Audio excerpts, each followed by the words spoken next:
before, during, and after elections. So there are these PLC, party liaison committees at various levels, but they indicated that there's an increase in conflict between parties and within parties, which is taking up a lot of their time. So what methods are they using to both address and prevent some of this conflict?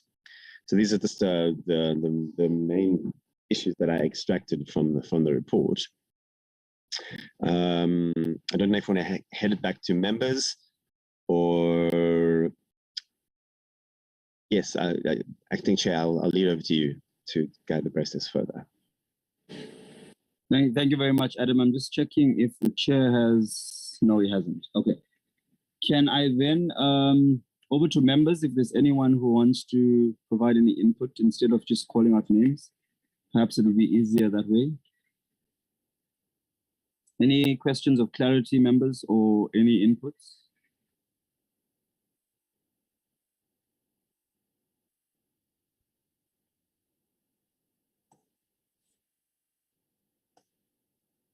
Members, are you there?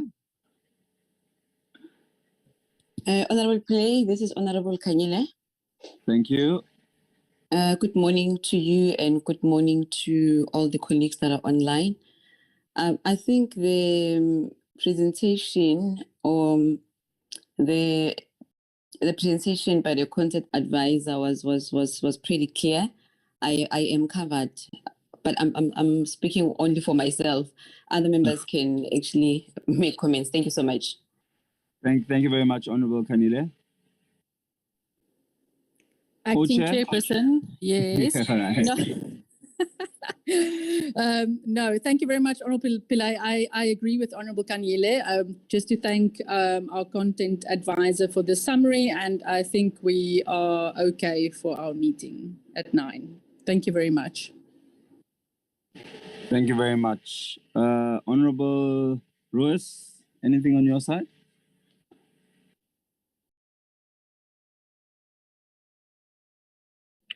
Thank you, Chair.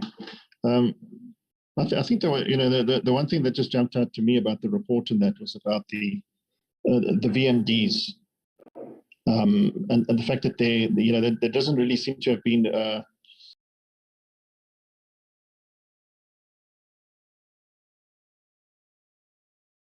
something that I would like to see in this kind of report. I think it was it had quite a substantial effect on the election.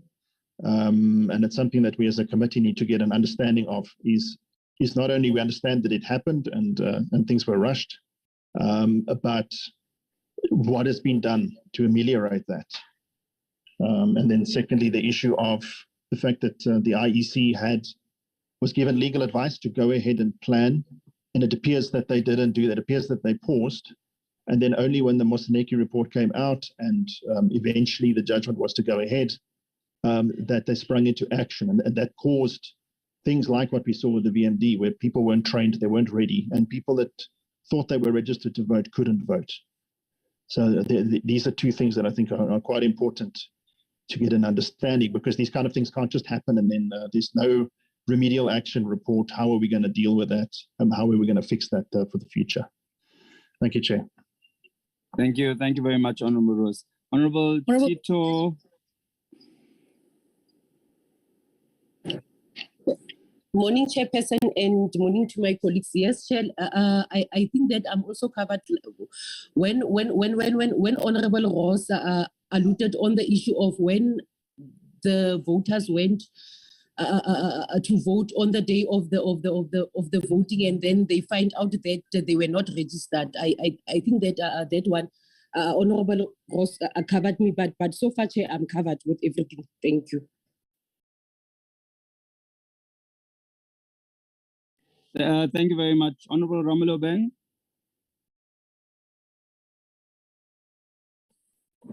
Good morning, colleagues. Morning, Chair. And thanks for noting me, but I am quite covered from the presentation from the contact advisor. Thank you. Honorable Lekhase. Thank you very much, Comrade Honorable Pillay. I think I am covered, but just adding on what Honorable Tito has said, we just had a by-election recently, I think 2 weeks ago, where, for an example, from the same household, one would find that they've been taken from the station that they used to vote from to another station without even notification, without even being noticed. And in November elections, people were voting at a certain station. Now, 2 weeks ago, they were they were just noticed by those that were working for their parties to say, please come and vote. You are now appearing on the voters' roll of another station. So now my confusion was that how is it really working? The demarcation affects you after you have a few months after you have elected, and you are being shifted to another VD without you being notified. And some of the members in your household remain in the station where you used to be. So I'm just adding on what Honorable Tito has just said to say there's a bit of confusion and one would really want to understand what is happening. But besides that, Adam's presentation was clear and I'm covered. Thank you. Thank you very much, Honorable Ekwase. Chair. Just checking Chair. Honorable Lizal.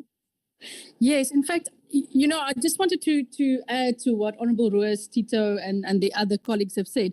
What was very interesting from the presentation was that when you work through it, they were completely silent on the issue of people who were registered but couldn't vote.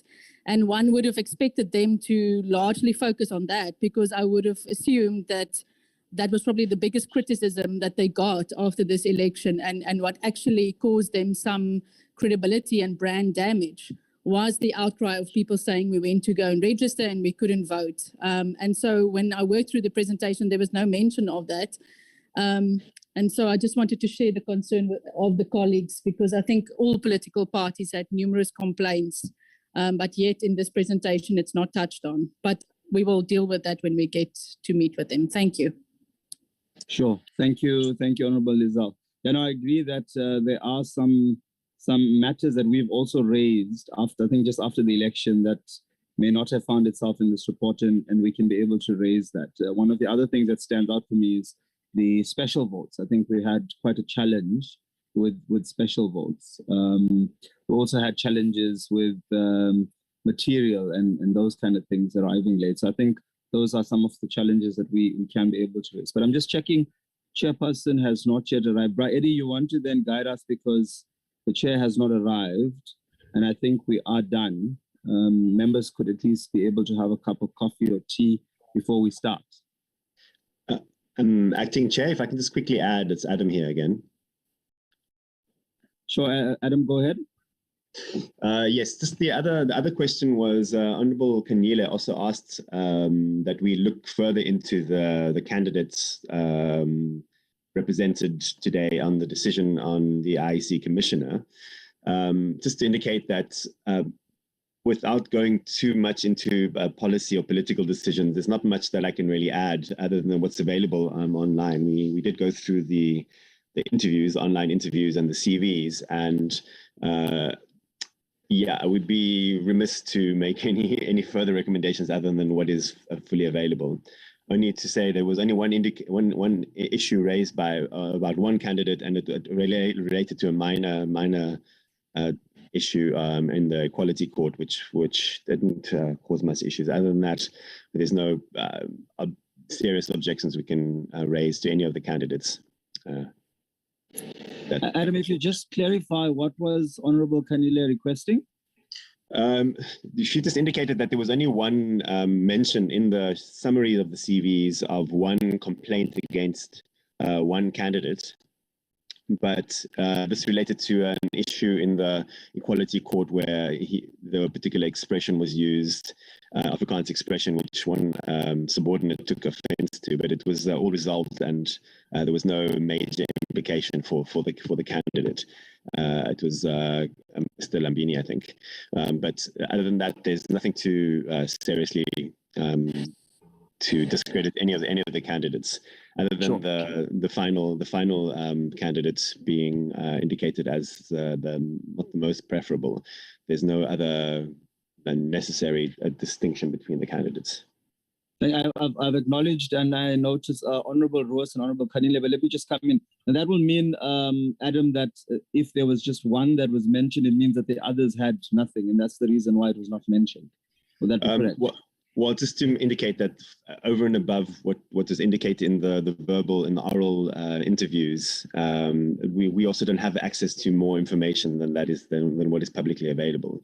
So I couldn't find any additional issues in my attempts. But that's also only me as one individual compared to the Chief Justice or the whole Judicial Commission. So that's we don't have the same capacity, but they obviously would have done. Let's move on. Let's move on. Honorable Roos and then Honorable Kanile. Apologies, Chair. My hand was up mistakenly. Oh, thank you. It's a legacy hand. Honorable Kanile. Thank you, Acting Chair, and thank you so much, Adam.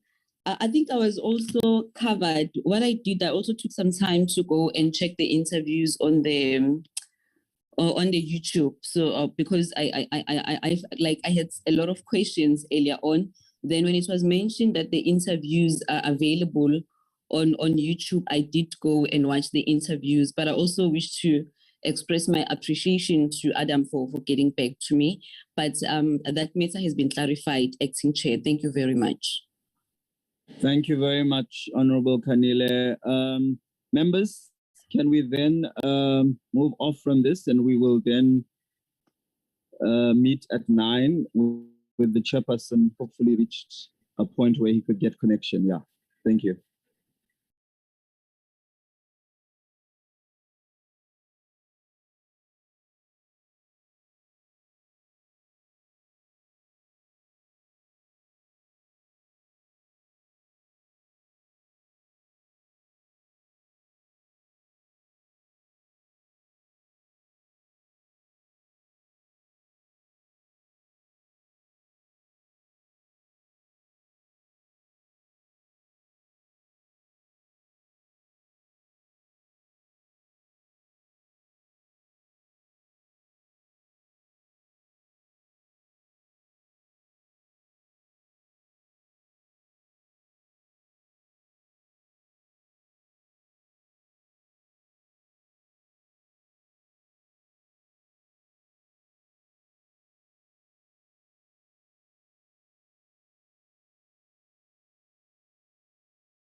honorable members.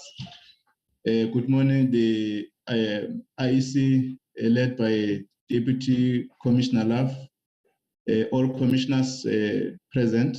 Morning to the Chief Executive Officer and the entire executive team, and all our stakeholders, Home Affairs, the staff, and the media component.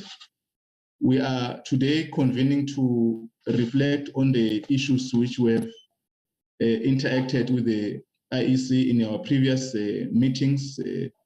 Since the local government elections, we had requested a report to be presented before the committee so that we interact on the issues that arise from the process towards the local government elections and post the elections, for members to able to interact with Home Affairs and the public to get a report on the progress, the shortcomings, and how they have responded to some of the issues with the Home Affairs, with the Portfolio Committee on Home Affairs has interacted and recommended to the IEC. Secondly, we'll then request Mr. Matonsi later on to outline the process that we're going to take on the item number 8, where we're going to interact with the Chief Justice team report, which was sent to the sent to the Speaker and referred to the Portfolio Committee and tabled to the Portfolio Committee 2 or 3 weeks ago. And we hope members will interact with this process. We're not going to waste a lot of time. We'll now invite Mr. Matonsi to render apologies, if the apologies, an introduction by the team. I'm not sure whether the minister or the deputy minister, they are in an attendance. If they're in attendance, Mr. Matonsi will indicate, then we'll introduce the IEC to give us a presentation. Mr. Matonsi. Good morning, Chair. Yes, there is no apology from members. I've got almost a full complement of members today. And then from the department, the minister is not here and the DG, they are not here. Thanks, Chairperson. Thank you very much. At this stage, I will invite Deputy Commissioner Love to introduce her team and lead the presentation. Deputy Commissioner Love. Thank you very much, Chairperson, and greetings to you and to the honourable members of the committee. Chairperson, it gives me great pleasure to present to the committee the 2021 elections report, which in our view, these elections were challenging, exciting, but also historic. The Commission really wants to indicate that we take this opportunity to engage with you, to answer questions, and to just generally be able to deliver a report and account. We take this opportunity really seriously. With me are my fellow commissioners, Dr. Nomsa Masuku, Commissioner Masutu Moyepia, and also the team of the executive team of the committee, which is led by the acting CEO, Mr. Shiburi. Our CEO is not well at present and tenders his apologies. Mr. Shiburi is accompanied by a number of people from the administration, including Ms. Henning, Mr. Mahlangu, and also Mr. Kalembe. Chairperson, there were a number of very different features of this election, and Mr. Shiburi will go into some detail in the report, but I wish to single out a couple of highlights. In the first of these is the big question that faced the Commission early in 2021, in the midst of the rampaging and deadly Delta variant of COVID-19. We were faced with a question of how and when free elections would be possible. Representations were made to the Commission by all of the political parties, as well as other stakeholders, whose usual processes of engagement with citizens, with members, have been significantly and negatively impacted. And while our timetable to hold elections at the time in October 2021 were ongoing, the Commission believed that it would assist us as the Commission, but also our country as a whole, to look more deeply into these issues. And to do this, we asked retired Deputy Chief Justice Moseneke to hold a commission of inquiry to guide us all. Justice Moseneke was given a very wide set of questions and a very short time frame.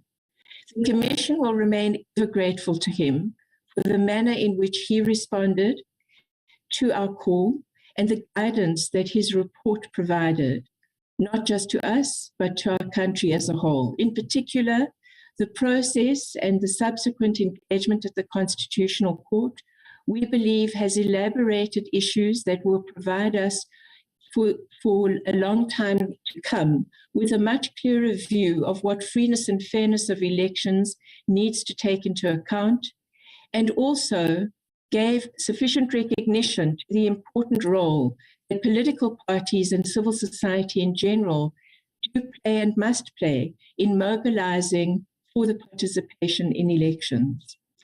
The Commission accepted the report of inquiry from Justice Moseneke and on that basis approached the Constitutional Court for a decision to hold the elections in February 2022.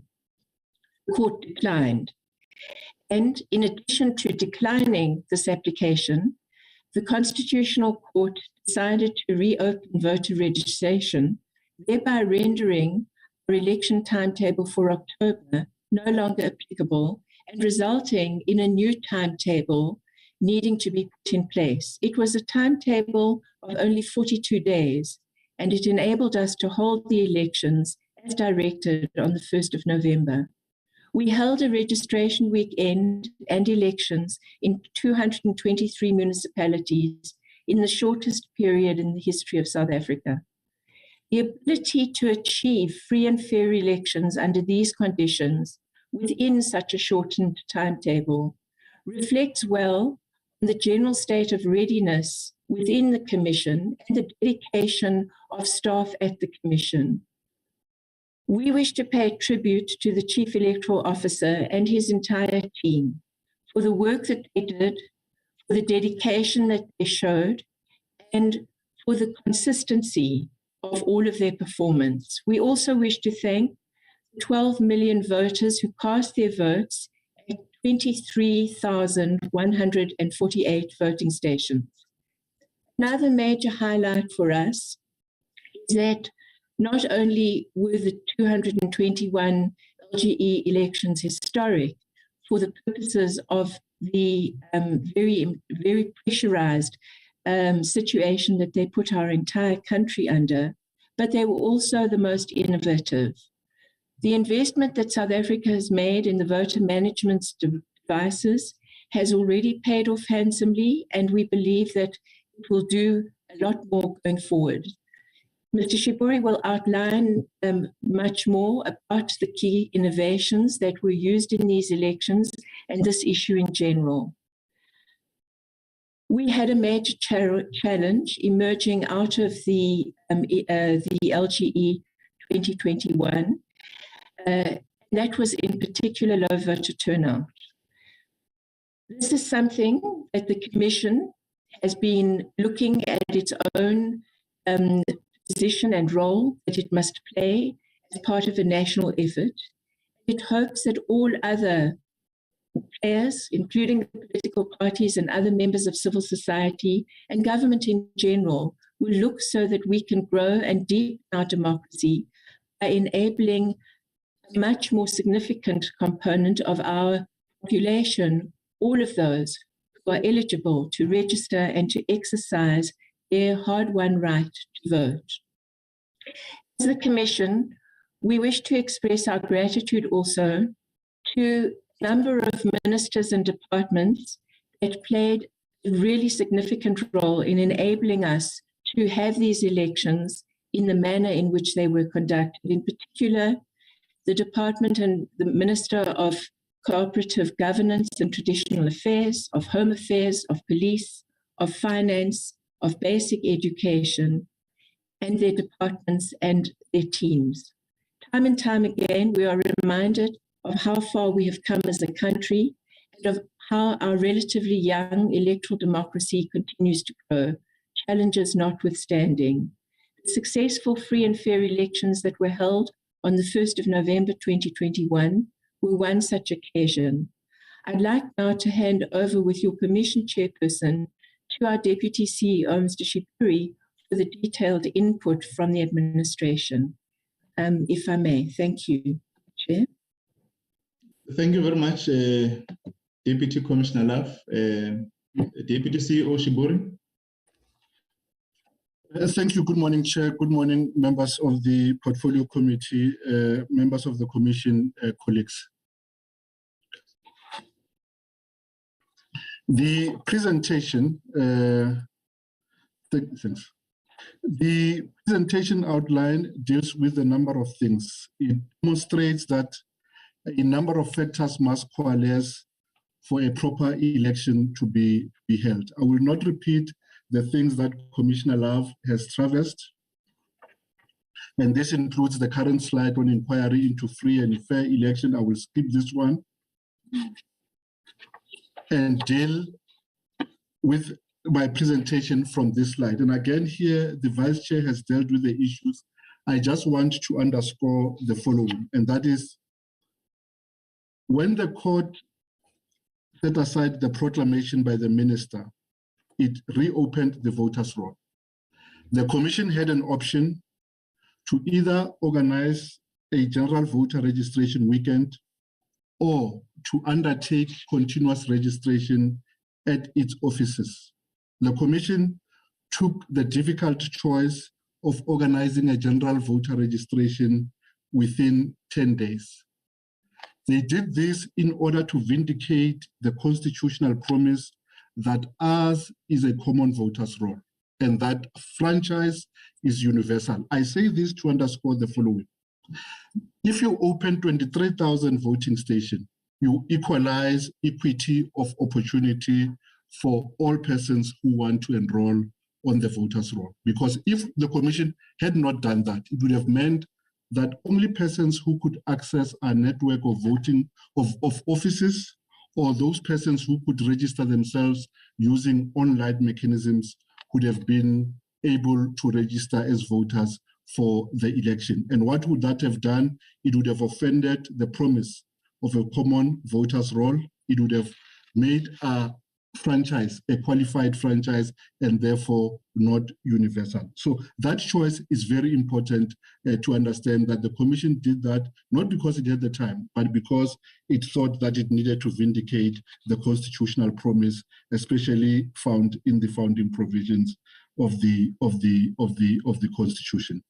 The other thing worth mentioning, that when the Commission subsequently adopted a revised timetable following the judgment of the Concord, it also opened for a limited period candidate nomination.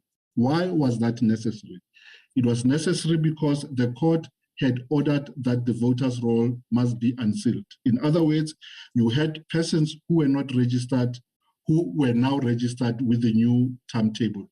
And those persons, if candidate nomination was not reopened, all that it meant was that those persons are good to register as voting fodder, but they can't enjoy the totality of the rights in Section 19 of the Constitution to vote in free and fair election and to stand for election if they so desired. And in the circumstances, there were a number of persons who registered for the first time on the weekend of the 18th and the 19th, who submitted and stood as candidate as first time voters. Without the reopening of that process, those young South Africans would not have been able to stand for political office, even though they were qualified to do so.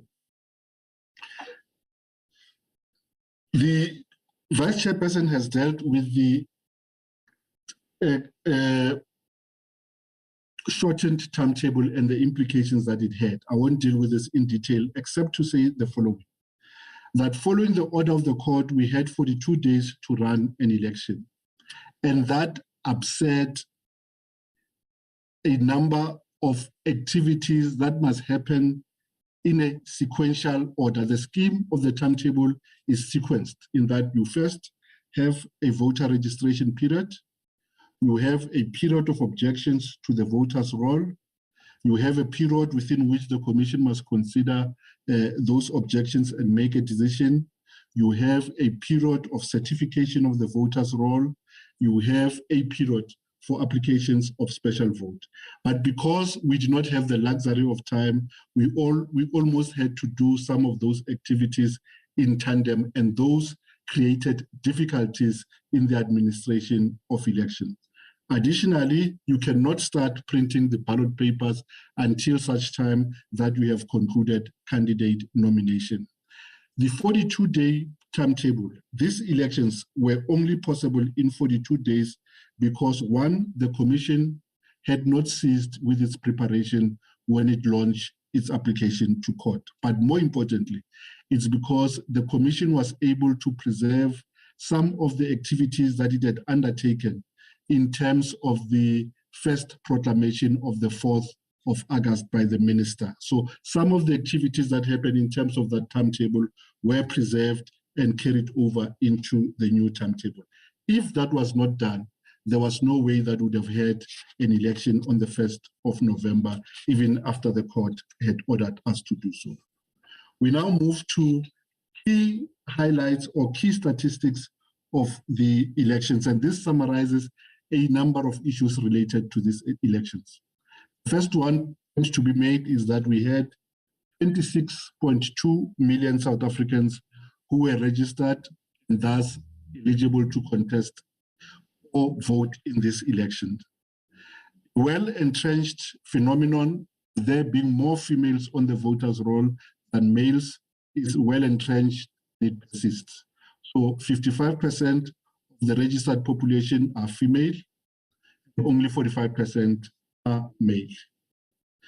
For these elections, the geography of the contest had not changed, that the same municipal boundaries that were used in 2016 were again in use for this election. We still had 8 metropolitan municipalities, 205 local municipalities, and 44 district municipalities. We had a slight increase in the number of voting stations to 23,148,000. And we had 323 unique political parties that had met the requirements to stand and to submit candidates. And out of those 323 political parties, we had 95,427 candidates, which is a record. So in all, 99,000 persons wanted to be candidates.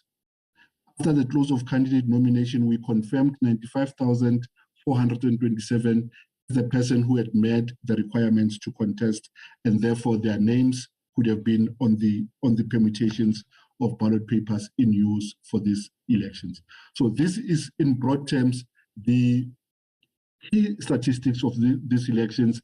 And another record relates to the number of approved special votes. By special vote, we mean votes for those persons who are unable to come to a voting station on voting day, or who know that they would travel outside of their voting district and therefore vote their voting station ahead of voting day. In all, the Commission approved 1,110,000 special votes, which represented 4% of the total registered voters. The next slide. The message that we want to communicate with this slide is that we all know that, consistent with the rest of sub-Saharan Africa, we are increasingly a young population. However, there is an obstinance in the underrepresentation of young persons as voters on the voters' roll. Persons who are younger than 30 represent just over 17% of total persons registered on the voters' roll. This must concern all of us. We must spare no effort in vetting the underrepresentation of young persons, and those will be persons between the ages of 18 and 29-year-olds, because they constitute an increasing bulge in the population of the country. Next slide just sets out the voters' roll by province. I will skip it. This slide compares the number of registered voters against the estimated voting age population. In other words, we take the people that are physically registered as voters and we compare that information against data we receive from Stats SA. So Stats SA estimates that there are about 38.5 million South Africans who are 18 years and above, who are age eligible. And out of those 38 million estimated South Africans who are eligible, we have 26.2 million registered as voters. That gives us voter registration of 67.9%. As you'll observe from this slide, the rate of registration is more pronounced in more rural provinces. So the challenge for all of us is to narrow the gap between those South Africans that are eligible to register for voters who are not registered. They are in number almost the same number of people who voted in this election. So as Democrats, we should be concerned with understanding why a sizable chunk, 20 million of our countrymen and countrywomen are not on the roll. Why do they feel that they can't, they have no role to play in influencing affairs of their communities and country? The next slide we just submit for the information of members. It just demonstrates the increase in number of awards in successive elections. This slide indicates what it is that we do after receiving the awards from the MDB. After the MDB demarcates wards, it submits the new wards to the IEC. On our part, we relook at all our voting districts to make sure that we change their boundaries to accord to the new ward boundaries. And in some cases, there is a need to re-register persons because while they were in Ward 4, after the demarcation exercise by the MDB, their ward has been changed and now they fall in a different ward. So on our part, we must re-register those persons to make sure that we account for them in the correct ward in which they have been re-demarcated. The message we're communicating here is that over time, voters develop affinity with points of representation. And there are an increasing number of persons who, while they know that their ward boundaries have changed, simply refuse to be re-registered in the now correct voting stations. And when these persons are moved by the Chief Electoral Officer, because the law puts an obligation on the Chief Electoral Officer to change the registration details of voters who have been impacted by the ward demarcation. And when these people are moved, they still go to the old voting station and demand to vote there, knowingly that their ward of representation has changed. And then stories begin to be woven that people have been moved from the voters' roll unbeknown to them, or that they have voted in certain voting districts. They have now been removed from the voters' roll when that is not the case. This slide talks to the output of the initiatives put by the Commission on the 18th and 19th of September 2021, when it organized a nationwide voter registration weekend, opening all 23,000 voting stations. During that weekend, on those 2 days, the Commission interacted with no fewer than 1.7 million South Africans, the majority of whom were persons who came to stations to re-register because their voting district boundaries had changed. 595,000 of those are diligent South Africans who had come to re-examine their registration status and to confirm that they are still correctly registered. And 433,000 were persons who were registering for the first time as voters. So if the Commission had not organized at short notice a voter registration weekend in September, these 433,000 persons may not have had an opportunity to enroll on the voters' roll as voters. And for the first time out of the 433,000, the bulk of this were young persons who were under the age of 29 years old. This slide just gives us a summary of the voters' roll and voter density per municipality across the country. The light green color indicates municipalities of low densities where the registration is between 1 and 10,000. The darker the color indicates areas of high densities, and these will coincide with your metropolitan areas, your secondary cities in the country. So this gives you the geography of the vote spread across the country represented by way of a map. This slide talks about those who contested elections and the resultant ballot papers. The day of election, we had 508 registered parties. In other words, 508 registered parties were qualified to submit candidates. Of that 508, only 323 parties met the requirements and submitted candidates.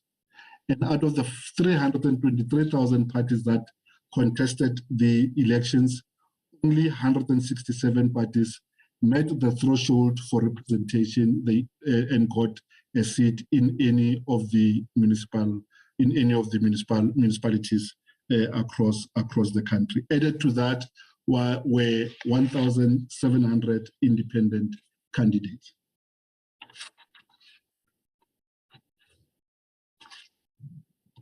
This slide just demonstrates the rate of increase in candidates across all elections. You'll see that in 2011, we had 53,000 candidates total.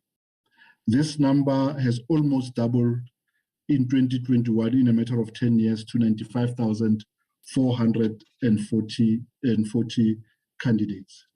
The importance of this slide is that when you listen to the noises after the announcement of the result, context will always be important to say, if 95,000 persons were contesting a finite number of seats, 10,400 seats, what that means is that the voices of the 85,000 candidates who did not get a seat will always drown the voices of the 10,400 voters who were successful. So that's why the noises are amplified after election, that people saying the elections were not free and fair because the majority of candidates, of contestants, did not receive a seat. This next slide just shows in a graphic representation the ballots in use for metros is 2, and for the local government, for local councils, we use 3 ballots, 1 for the ward, 1 for proportional for the municipality, and the other for the election of the 60%, or the other is for the 40% election of locals to the district. This next slide, I'll pause on it for a few seconds because this must concern all of us as Democrats. This slide summarizes the rate of participation by the 26 million voters who were eligible. And we know now that only 12 million voted in this election, and that translates into a participation rate of 46%. And this slide also indicates that of the 12 million people who voted, we were able to harvest using our new technology of VMDs data from 10.9 million, 11 million people. We have their data. We can tell at what time they voted and whether they received ballots, they were issued ballots. And we can also tell that of those persons, none attempted to present at another voting station to attempt to double vote. The turnout is summarized at the bottom in those bars at the bottom of the slide. And again, there is higher rate of participation in more rural provinces as opposed to the more urbanized provinces.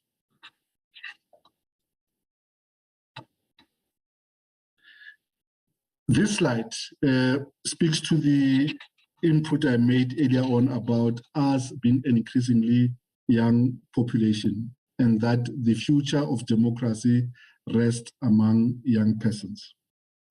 What this slide shows us is that while young persons are an artificial minority on the voters' roll, it cannot be said that they do not participate because there is apathy on their part.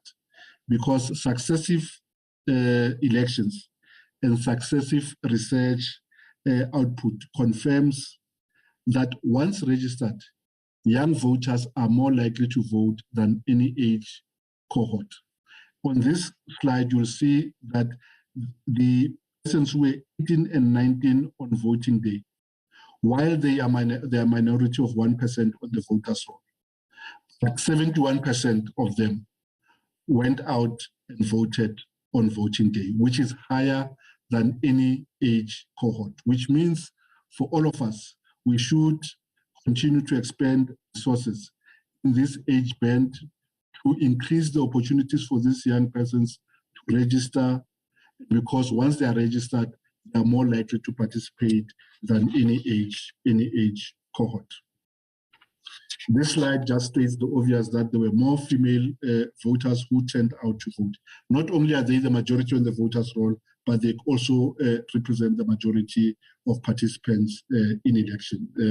Voter turnout by females was 58% when it was 42% for males.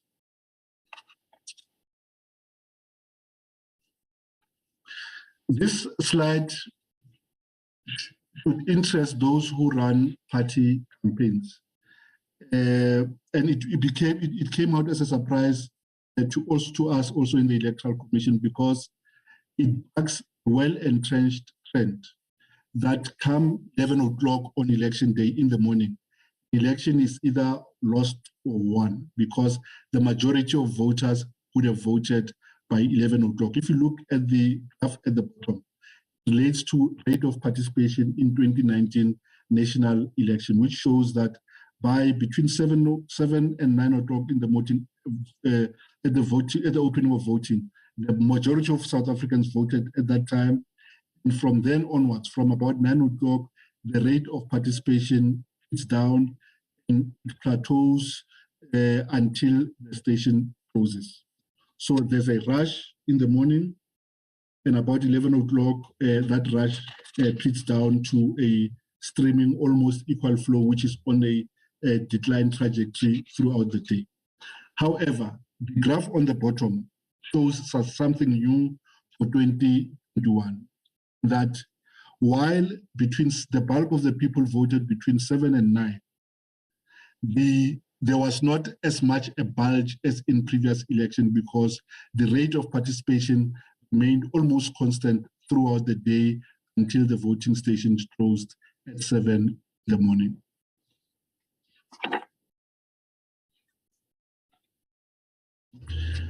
I wish to spend just a minute on this slide, Chair, to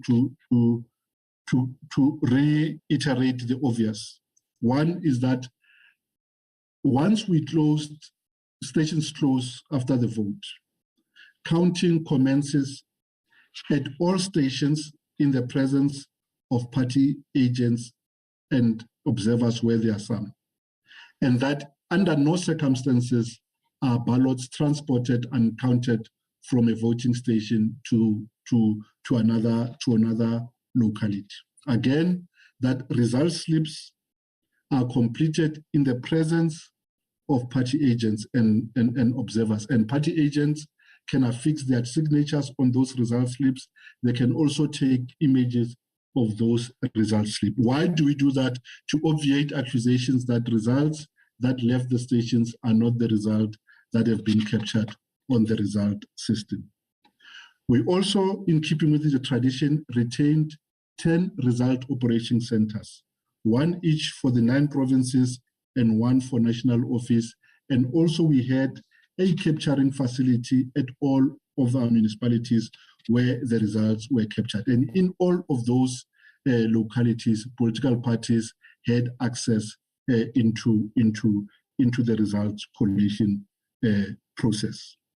Additionally, before the elections, we undertake an audit of our result system, the system that we use to process our results, to tabulate seats, to allocate seats, and those type of things. But more importantly is that once we've done our own audit, we invite political parties to say, bring your experts to come and also audit the system so that you have a level of comfort that the system does that which is intended to do. Again, ahead of this election, we also did that. Parties that were willing brought their experts and they also shared their findings with us. On top of that, on election day, we appoint independent auditors whose job is to ensure that the results that were received from the station are captured correctly and scanned into the result system. And only once there's a match in those results do auditors press their code that is only known to them to make the results available to all of us. We receive the result slips or images of the result slip at the same time as political parties on the desks that we have at the Result Operations Center. So the Commission does not have sight of the report of the results from station ahead of any other stakeholder. So at the same time, as the results become available, they are available to us and they're available to political parties and candidates. This is important because parties then, because they do parallel tallying, they can look at what they've received from their party agent at the station and compare those against the results as captured on the result system to certify themselves that the result have been captured as they were cast at the voting station. So this speaks to the integrity and openness of the electoral process. We move now to the campaign that underpinned our messaging. Ahead of an election, the Commission conducts market perception survey, and the result of those surveys will inform the tone and nature of the communication and advertising strategy for the elections. And for this election, the underlying message from the Commission was that work begins when we come together in our communities, and the possibility of what could happen if we all made our voices heard in every election. And therefore, our tagline for this slogan for this election was every voice together, to say our voice can aggregate to make a change, and each one of us has a role to play in affairs of our communities, of our street, of our towns, of our cities, and of our provinces. This slide begins to show some of the work that we did to prepare the environment for the elections. In spite of COVID, and given the well-received messages against gatherings, we were still able to have some form of face-to-face interaction in schools by way of municipal outreach coordinators across 9 provinces. But out of necessity, we needed to demonstrate resilience and change to a changed reality that face-to-face interactions were not desirable in the context of COVID-19, and in fact, they were discouraged by the regulations intended to curb the spread of the virus. And for that reason, it followed then that the Commission migrated a lot of its messaging and communication to digital platforms, including social media. And this slide and the following slide will show to members the footprint and presence of the Commission on the on social media and on digital platforms. We also have a partnership with SABC Education that allows us to flight educational content across SABC TV platforms as well as across the traditional radio stations.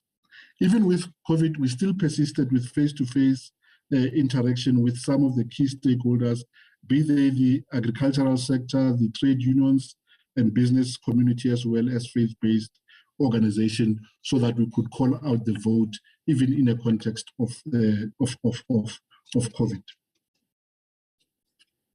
Let's skip this. I shall skip this as well. This slide speaks to the human capacity that we had for the elections. In the context of COVID, and because the third wave coincided with a heightened activity of training, the Commission was forced to move some of its contact training to more remote platforms. And for this reason, we introduced for the first time an e-recruitment system, which assisted us to recruit a large scale of electoral staff, as well as an ability to train using online platforms for appropriate content.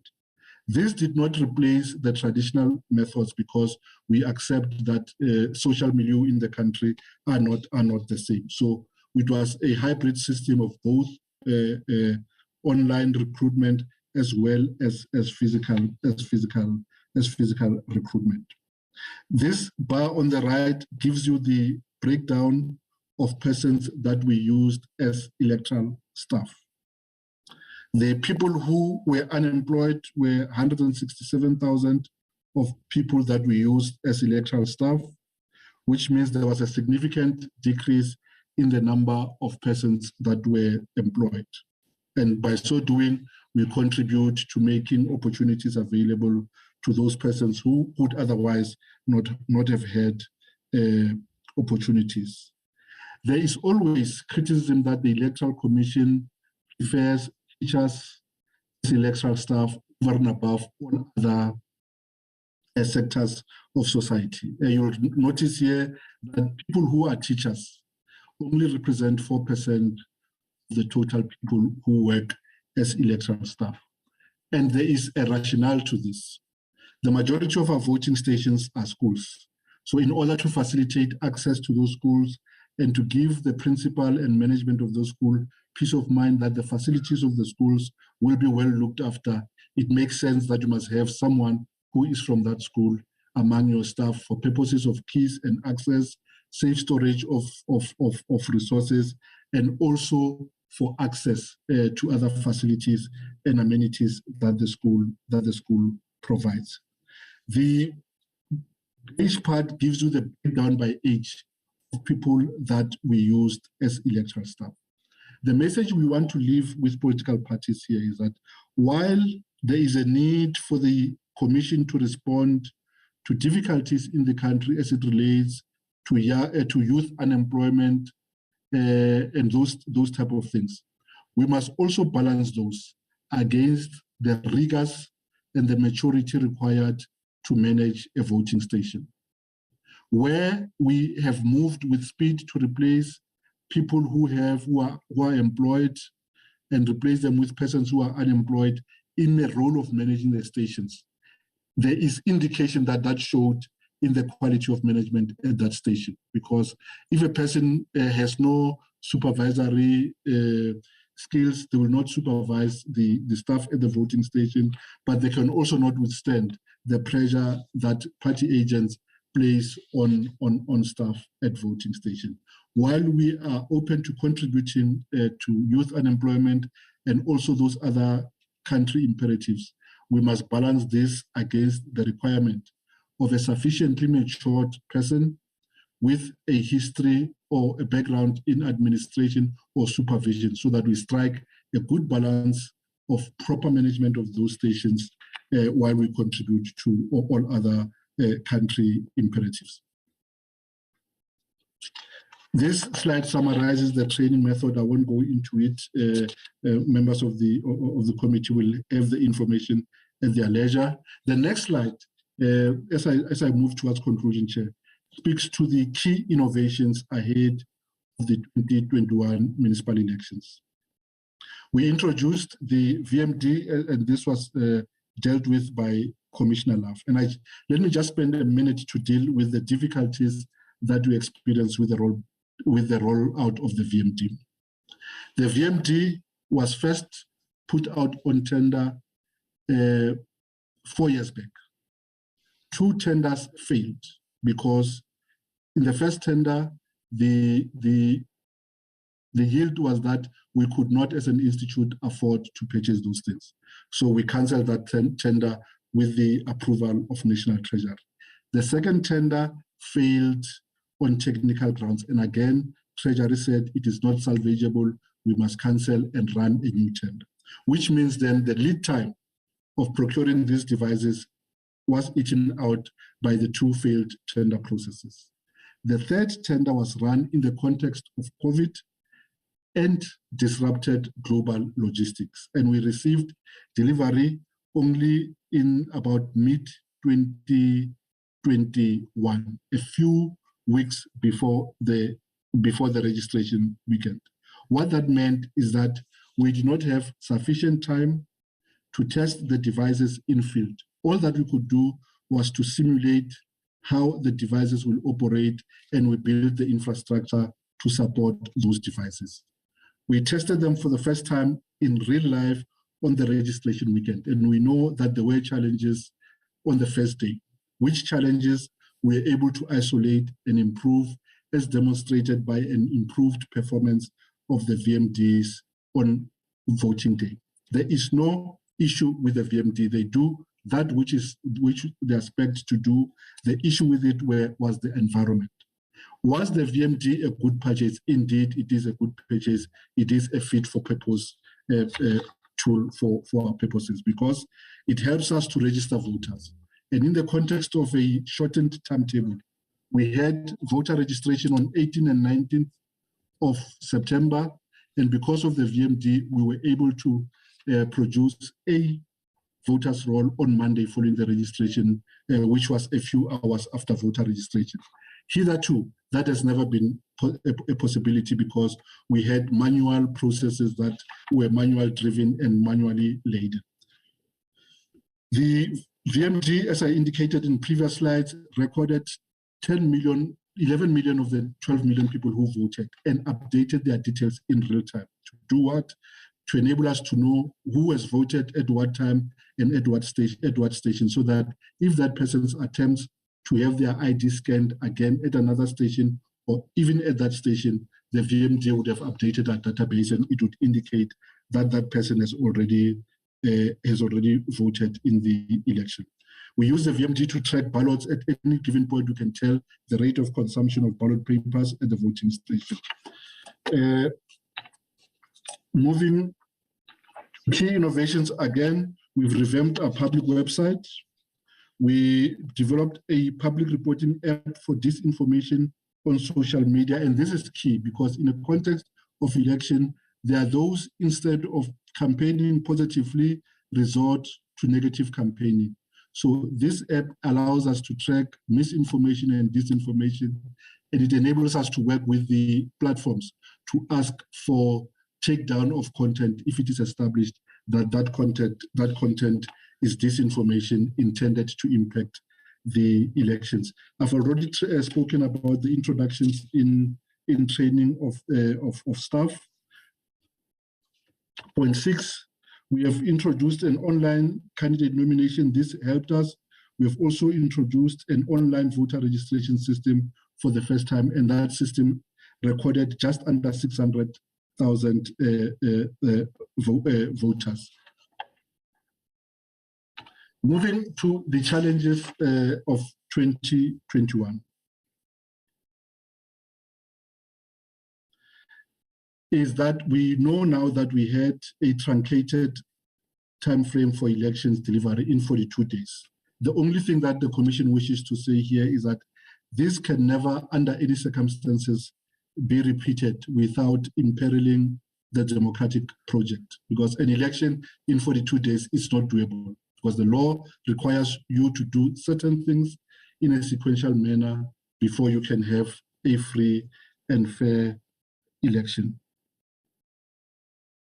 The recent trend of elections becoming highly contested, with increased intra and inter-party rivalries that play out in the electoral process. So it's unheard of for one party to submit 3 lists of candidates, and it's difficult for the Commission to discern which of those lists represent the legitimate candidates for those elections.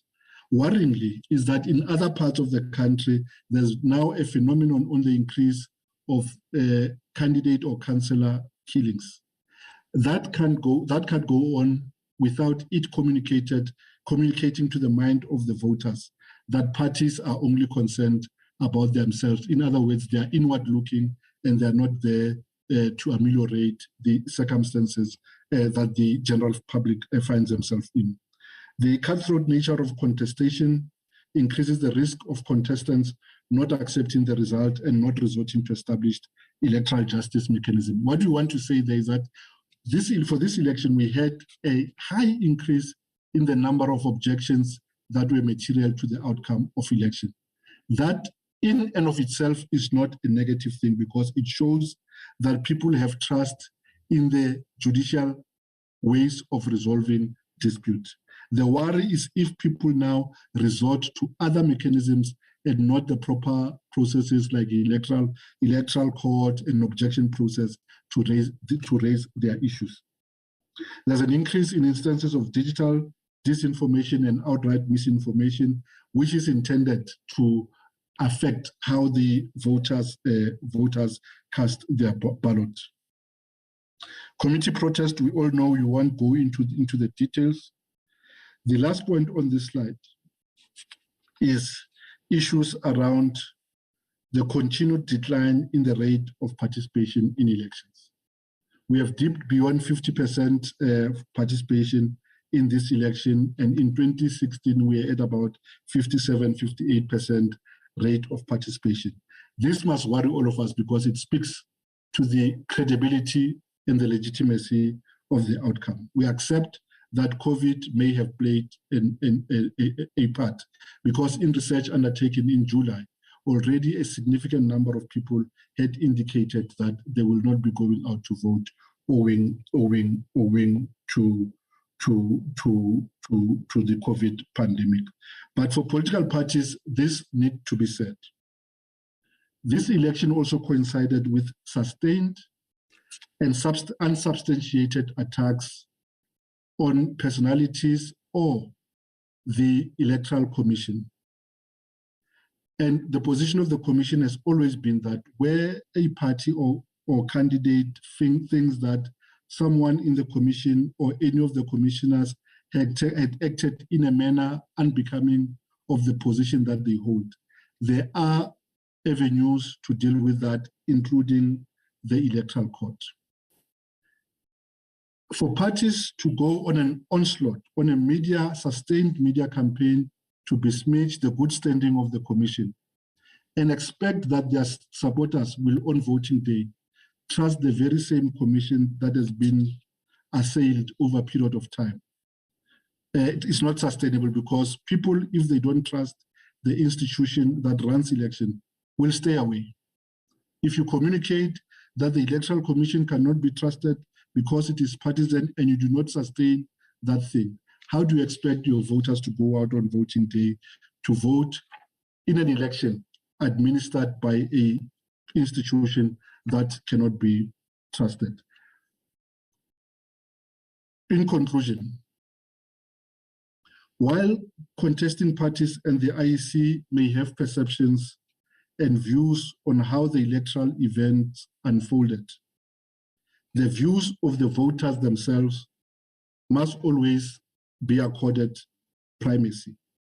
In this regard, and consistent with previous election, the Human Science Research Council tested the perceptions of voters who had just voted on voting day, on 1 November, and they interviewed a representative sample of voters to test their perceptions on a number of things. And here are some of those results. And the perception of voters must be juxtaposed against the views of the Electoral Commission and the views of contestant and political parties. 92% of voters who had just voted said their perception is that the elections were free and fair. 97% said they are satisfied that their vote was cast in secret and it will be kept a secret. And on average, the majority of voters say that they stood in queues for less than 16 minutes to vote, which speaks to a sense of experience that the voters had at the voting station. With those, Chair, thank you very much. That concludes the submission of the Electoral Commission. Thank you very much. Thank you very much, Deputy CEO Shiburi, for presenting the election report on local government 2021 on behalf of the IEC. And thank Commissioner Love for your intro on the observation as a result of the work that was undertaken by the IEC. I'm going to invite members to interact with the report, and we'll then have a session of responses again or comments by the Deputy CEO and the team and the Commissioner Love and all commissioners.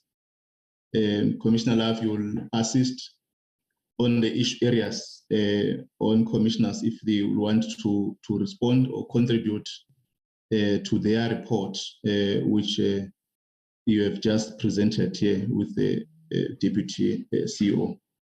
Thanks very much. We'll interact with the report. I'm going to invite Honorable Pillay, Honorable Ross, Honorable Tito, Honorable Molekwa, Honorable Kanyile, Honorable Ramolobeng, Honorable Lizel, and Honorable Hwase. In that order, Honorable Pillay. Chair, sorry, I'd lost you for a minute there, so I was not sure who was first. But thank you very much, Chairperson, and let me first thank the IEC for their presentations. Chair, I think I must start off by applauding and congratulating the IEC for having run a free and fair elections in spite of the various challenges that they had faced. I think it's important for us as a committee to place on record that this was the first time that they had to be under such extreme circumstances, be able to pull off an election, and yet they have done that. And so with the new normal, there may have been various challenges. But again, it's important to note and also to just endorse the credibility of the IEC. Chair, I think I've said this before, and I'll say it again, that if any individual or any political party finds that they have a reason to question the IEC, or they may have any perceived conceptions or allegations, and that must follow due cause and due processes. And until we do not receive any such reports or any such complaints lodged in the right way, I am of the firm view that this is an independent electoral commission and that the elections are free and fair. Having said that, Chair, I think we must also appreciate some of the mechanisms and approaches that the IEC took. In particular, I want to mention one, the issue of, well, not the issue, but the process of where one gets marked on your thumb, previously with a marker. And in this instance, they had a single sort of bud that looked like an earbud that was able to mark on each person, again, taking into precautions, regulations around COVID. And I think that must be commended, because that's something that really, for me, when I got in, stood out to say, I mean, look at this. We are able to provide this kind of thing to avoid transmission of COVID. But having said that, Chair, there's just a few things that I want to raise. And I think the first one is around the low voter turnout. And I have to agree that to a large extent, we might see that this contributes to one, COVID, in that many people were still uncomfortable about having to stand in queues or having to go into a voting station based on the fact that they were at risk, and especially that our country was going through one of one of the most dangerous waves at the time. But just to mention that I'm concerned about special votes, in that there were many persons who had registered for special votes. However, they were not visited. And it's concerning because they took the time to register or apply for a special vote, but was not afforded the opportunity. And it made it difficult for those people who were actually bedridden or those who definitely had a physical infirmity and they were not able to go to a voting station. Coupled with COVID, I mean, that becomes a challenge. So having not been able to cast their vote, even while they took the time to register for a special vote and received confirmation of that special vote, I think for me is concerning. Then there was the challenge of voter registration versus the voters not being able to vote. And I think that was something that came up even on the day of the election, and even as a chair and as committee, we tried to intervene. IEC tried to even intervene. But we did find many political parties raising concern that there were voters who had registered at the voter registration weekend. However, they did not find themselves on the voters' roll. In some instances, presiding officers were even able to confirm, indeed, this person registered, but doesn't appear there and was not able to vote. And I think that in terms of a credible outcome, in terms of a democratic process, it does give us some kind of challenge, because people have taken the time again to register, but were not able to vote. And then there was a challenge of incorrect ballots, Chairperson, where in some voting districts, it was the actual incorrect ballot when it came to candidates, but that was still counted as being part of being allowed to be counted. And the last one is around voting districts and how in the same household, you have people who belong to one VD and others belong to another VD. And I think that going forward, we must be able to then correct these things and be able to move forward. Thank you very much, Chair. Thank you, Honorable Play, for your contributions. Honorable Ross.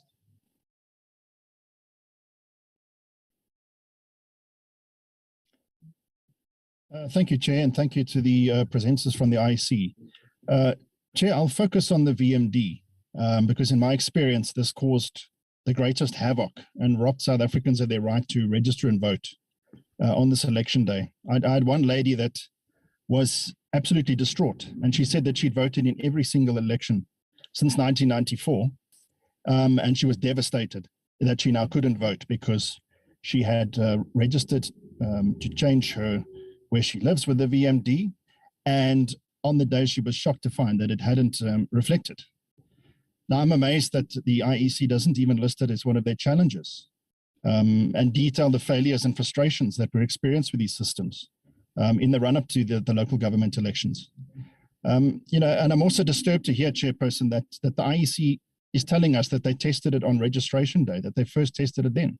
Because we as a committee, we specifically asked whether these devices had been tested and whether the field staff had been trained, all of them, and whether there was a backup system in place. And we received assurances from the IEC that this was the case in this committee, Chairperson. Another concerning thing, Chairperson, is that it was mentioned that with the VMDs, that you can see when a person voted and at what time. So my question in this regard is why would you want to see that? And how is this information that is collected with these VMDs, how is it de-identified? And how is it managed and protected in terms of the POPI Act, the Protection of Personal Information Act? So, Chairperson, I think, if we look at the criteria of the IEC and what they need to achieve, when they need to manage registration and the election in such a way that every person that's entitled to be registered and wishes to do so is enabled by the IEC and its systems to do so, and they should ultimately be able to cast their vote.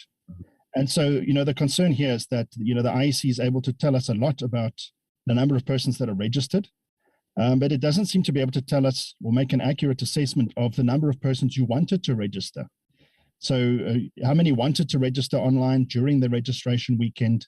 but were failed by the systems. And I don't know if the IEC can contradict me on this, but it seems to me that there's no statistic on this whatsoever. How many persons were turned away, because it's a key constitutional requirement of the IEC to ensure that somebody that wants to register can do so, and they're being robbed of their right to vote if it doesn't happen. Chairperson, another thing is there's no assessment is made of how the slow performance and the number of VMDs that were issued impact on the time it took to process voters during the local government election. And what this caused on the day, Chairperson, is basically slow queues. So especially in voting areas of high voter concentration. And, we saw reports of persons wanting to leave these queues as a result of the failures on the system. And so if the ability of people who want to, who qualify, do register and vote as an element of free and fair elections, for which the IEC is solely responsible, then it's worrying that, if we don't know these KPIs and they were not handled, it remains problematic, if the IEC is not able to report on these at all. In addition to this, Chairperson, it's really worrying too that no action plan is presented to address these weaknesses of these VMDs and what happened. And so, Chair, I believe it'll be very helpful to this committee if we can resolve that the IEC must present a full action plan on how it's going to prevent a repeat of all these issues with the VMDs in the 2024 election. Thank you, Chairperson. Thank you very much, Honorable Ross, for your contributions. Thank you very much. Honorable Tito. Thanks, Chairperson. Greetings to everyone who is present. Chair, my concern also is on the devices that were not working during the registration weekend. And I think that last year, before the actual elections, Honorable Mfini suggested in the committee that we must go, as a committee, we must go and test the devices. But the IEC, I don't know why they didn't give us that preference, that as a committee of Home Affairs, we must go and test the devices and not them testing them on the day of the registrations. Chair, that one was our concern all over. And can the IEC also give us the stats of new registrations on all of the VDs, because I did not see it on the slide. Thank you, Chair. Thank you very much, Honorable Tito. Honorable Mulekwa. Thank you very much, Chairperson. Let me start by appreciating the presentation as presented by the IEC, and also acknowledge the role played by the Commission during the 2021 local government election, even though it was very tight schedule, but they tried their level best in making sure that the election are held and they are free and fair. We really appreciate the effort.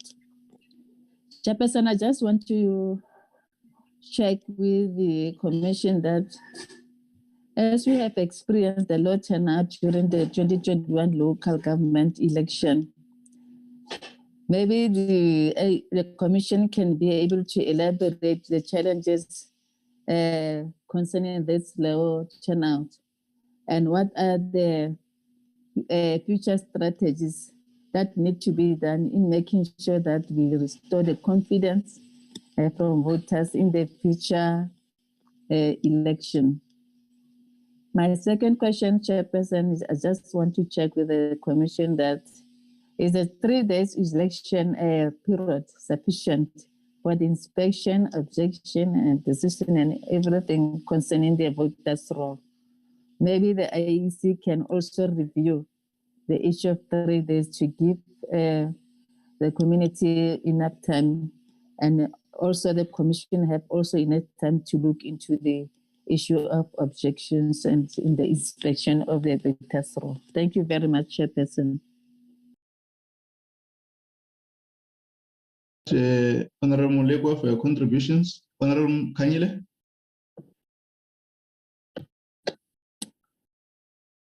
Thank you very much, Chairperson, and greetings once again to the colleagues and the representative from IEC. Chairperson, I also want to acknowledge that the IEC did run the elections under challenging circumstances. And on a number of occasions, we did come before the portfolio committee and commend them on the by-elections that were well handled. But one has a different view in terms of how the 2021 elections were handled, because as some of the colleagues have already mentioned, the issue of the VMD. When IEC was making the presentation, they started mentioning the challenges that they were faced with when they were procuring the VMD, but that is not reflected anywhere in the report. And we did emphasize on the portfolio committee that we want these VMDs to be tested on us first before they were going to be utilized on the ground on a number of occasions. And IEC did confirm that was going to happen, but it didn't happen up until the last day of elections. And secondly, the issue of people that came to register during the registration weekend and found that the IEC system was offline. Their details were captured manually. I was in a number of VDs in Ligwa, and there was a huge number of people that were turned away because they were not appearing on the voters' roll, and all of them, they confirmed that they have voted. And that is not reflected in this report. What I would like to know from the IEC is what happened to those registrations, because people came to the VDs and indicated that they have registered, but they were not appearing. Another thing that I have picked up during the presentation from the IEC, they have mentioned that people refused to be moved to new VDs. What I want to confirm is that some people were not moved only to a different VD, but they were moved to a different ward altogether. I have a section in my ward. I reside in Ward 6. Even when we were doing our door-to-door and leading to the voting day, when they came, they did not appear on the voters' roll, but because we had the online system, when we checked them, they were appearing in Ward 5, which was about 6 to 7 kilometers away from where they were supposed to vote. And some of them did not vote because of that. What we'd also like to know is that how did the IEC arrive at a decision of moving a resident from their own ward, the ward that they reside in, to go into a different ward and vote for a different ward councillor? I think that is what we'd also like to know. I'm also picking up IEC is emphasizing on the issue that they only had 42 days to run the election. The IEC know that they have a constitutional obligation to deliver elections at a specified period. And on a number of occasions, the IEC appeared before Parliament and confirmed that they were ready. And last night, while I was busy reading the reports, I also went on the IEC's website. There's a number of statements that they have been issuing confirming that they have been ready. So the 42 days cannot really be an issue, Chairperson. IEC, on their reports, they've also mentioned that they have reached schools, 1,383 schools, and they have interacted with 75,360 learners. What I would like to know is that in each and every municipality where they went to interact with those learners, did they make arrangements or coordinations with the local IEC offices to ensure that those learners that shows interest, they are registered on that day, so that they will not have to go again and register and only be ready to go and cast their vote on the day that they are expected to. The issue of broadcasting. It is indicated in the report that they have used various channels that I'm not going to go to in the interest of time. However, when it comes to DSTV channels, they just say, and they have went to some of the DSTV channels. What I would like to know is that which DSTV channels were they appearing on, and what criteria did they use to identify those DSTV channels? Then there was an issue also that I have picked up, the issue of call center training. of staff that they were trained to handle election-related queries. I would like to know that what kind of queries are those, because on the day when people were turned away in various VDs, I myself took an initiative to call especially some of the IEC executive members that I have their contact numbers, and none of them answered their phones, because one would have been under the impression that they will at least give guidance, because we all knew that the systems were offline. People were here wanting to exercise their right to vote, and that right was taken away from them.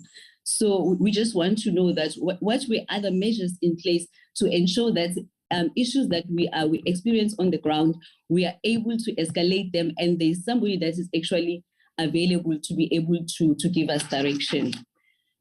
I also picked up something, Chairperson, here about the survey. There's a survey by the IEC that shows that the community trust is actually increasing in the IEC. In 2014-2016, they were at 66%, and now they are at between 83 and 84%. I'm more curious in finding out from the IEC that why is their survey different from the one of Afrobarometer? Because Afrobarometer has done the same survey, and theirs shows a decline, and it is a very huge margin, because it indicates that in 2014-2016, the level of trust in the Electoral Commission was 69%, and it has now decreased to 36% in 2021.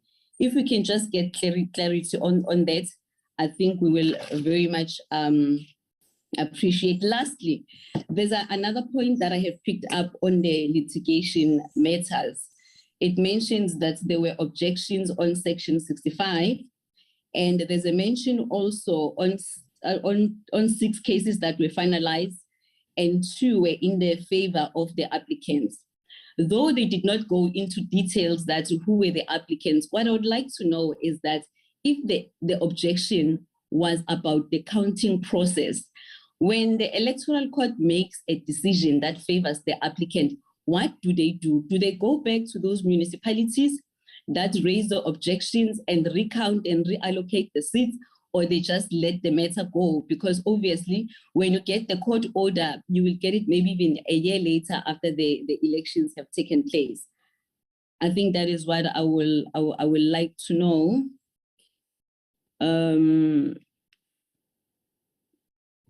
Yes, Chairperson, I think for now I am covered. But yeah, my biggest concern were the people also that did not vote in the correct VDs that were supposed to be in, especially a whole ward, and they were forced to go and vote in another ward. And some did not even go there because it was a very big distance, I think about 5 to 6 kilometers. And we do know that some of the members of the communities do not have cars. And this thing has actually affected all political parties. I'm not just speaking for my political party. When we're in politics, we're in the game of numbers. If there are people that do not vote, we all lose numbers. So I would like to know that how did we get there?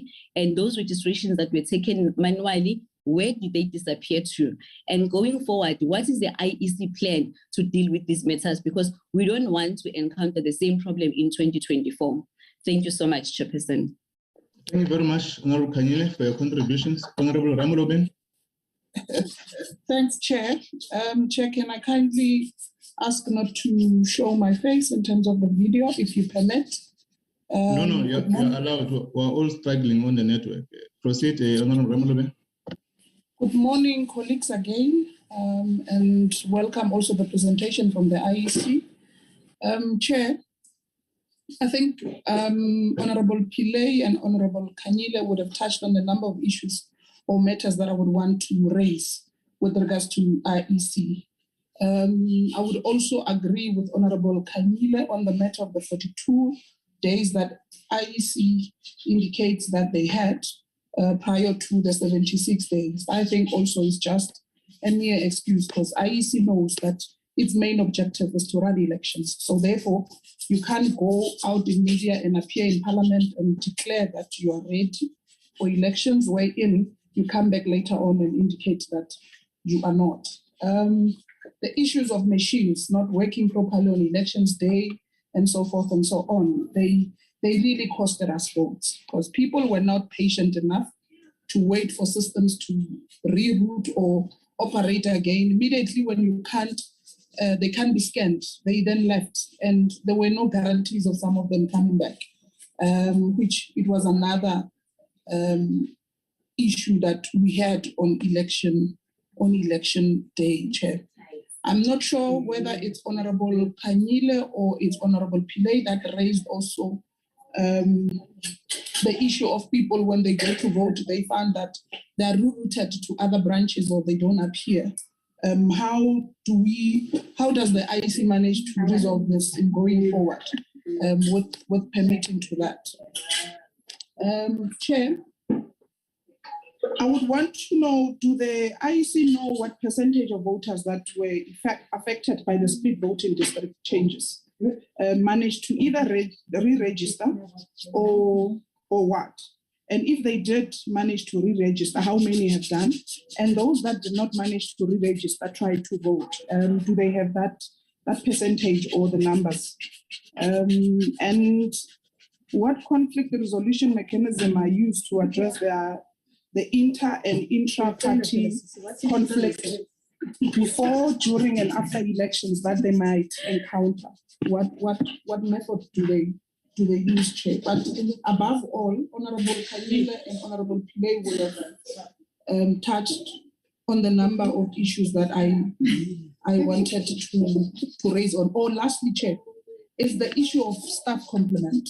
Why is it that IEC, every time we have elections, they change the staff complement? And you would get this from people that would have applied possibly in the 2016 elections, and they would reapply for the 2021 elections, and they get to be told either they don't get to be taken back or something, and then you'd ask why you didn't reapply. They would make an indication that they did, but they were not successful or whatever reasons. And you find new majority would be new applicants that would be coming in to conduct elections. Aren't we properly training these people that are going to conduct elections? Because you find most challenges emanate from them, not understanding how IEC is supposed to operate or how the voting on the day should continue or enforce. When party agents will raise issues pertaining to voting or clarities, they seem not to know. They would keep on calling the regional managers or seek clarity somewhere else, and that on its own stalls the process of voting. For instance, you find if a VD station opens at 7 o'clock in the morning, if it doesn't open at 7 o'clock in the morning, it opens at 8 o'clock. It means the hour that it did not use to open in the morning must be used in the afternoon to be added. They would refuse. So how are we dealing with those effects and in making sure that they do not happen in the coming elections? Thanks, Chair. Thanks very much, Honorable Ramlobing, for your contributions. Co-Chair, Honorable Zen. Thank you very much, Chairperson, and let me just add my voice to all my colleagues that have thanked the IFC for their presentation. I do think that, yes, the IEC did have challenges, that it had a short period, even though there are differing views on whether that is material or not. But I still think we need to congratulate the IEC on a job well done. You were able to run an election in a short period of time, and it shows that your systems are working and robust. However, that being said, of course, there have been a number of challenges, and my colleagues have alluded to it. But I would still like to say that I'm quite baffled why the report doesn't focus in earnest on the issues of voters who were registered and could not vote. And I'm saying that, Chairperson, because it affected all of us, and I think it's one of the main issues why the IEC during this election suffered some credibility and brand damage. And I think, to have a presentation that is largely silent or is silent on this issue is quite baffling, because in our instance, for example, our President Emeritus, his family has moved down from Johannesburg. They'd gone on the registration weekend. They registered. On the voting day, they were not appearing on the voters roll. And so even on the day, I had calls from many young people who for the very, very first time had actually plucked up the courage, wanted to go and vote, stood in the queue, registered, only to find that they're not on the voters roll. And then that, in fact, now discourages those young people who had made the effort and the arrangements to vote, because now they were left disappointed. And so I would have thought that this report would have given us an indication as to what the IEC's findings were. In other words, how many people were affected by this, that they had gone to register on the voter registration weekend and did not appear, because it's very integral and material to whether to a free and fair election and whether the outcomes reflected the wishes of the people. So I would have thought that this would have been reflected in this report. And then, yes, we shared the concerns about the VDM machines, and we had issues with regard to them not being able to read IDs, and it appears that there was no synergy between the information on this machine and the hard copy voters roll. And so I would share the sentiments of Honourable Roos to suggest that the IEC should come back and give us a plan of action on how they would address all of these challenges that they faced, so that we don't repeat them in 2024. There were also issues with regards to some staff that needed more training, and I guess it's due to the timeframes that you had as the IEC. But my question is, will you be able to invest more in training ahead of 2024, considering your budget cuts? A lot is made of the fact that, of course, the issue of disinformation and the impact that has on the elections, and I guess it will be a greater threat going to 2024. So I think the public reporting app is a very important tool, but I didn't see any information on this app being circulated, or that it wasn't visible on social media.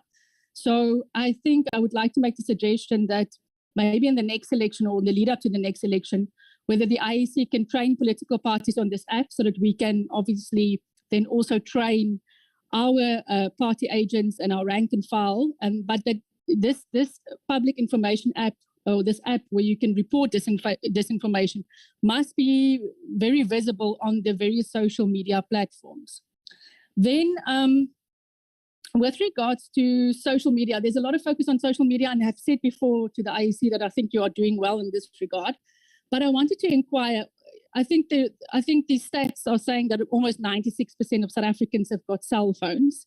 But of course, not everybody has got access to data or the internet.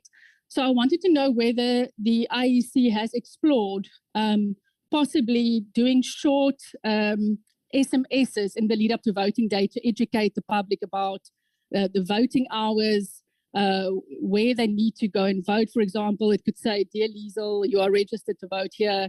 Remember, voting days on this and this day. Bring your ID, be part of exercising your vote." I've never received such messages from the IEC. However, I do get messages from other political parties. So I wanted to know whether this is something that they would consider. I did hear the Deputy CEO speak about the issue of youth unemployment, and that we cannot really utilize young people because they do not have experience. But I do think that we should, in the lead up to 2024, considering that we've got a 70% youth unemployment, invest in training of the youth so that they can be part of the staff that worked for the IEC in the elections. And then finally, Chairperson, I wanted to speak about the issue of the voter turnout. I understand that COVID might have played a role. I understand we can't blame the IEC or lay it at the door of the IEC if there's, solely at their door if there's a low voter turnout, because there is this trust deficit between the public and political parties.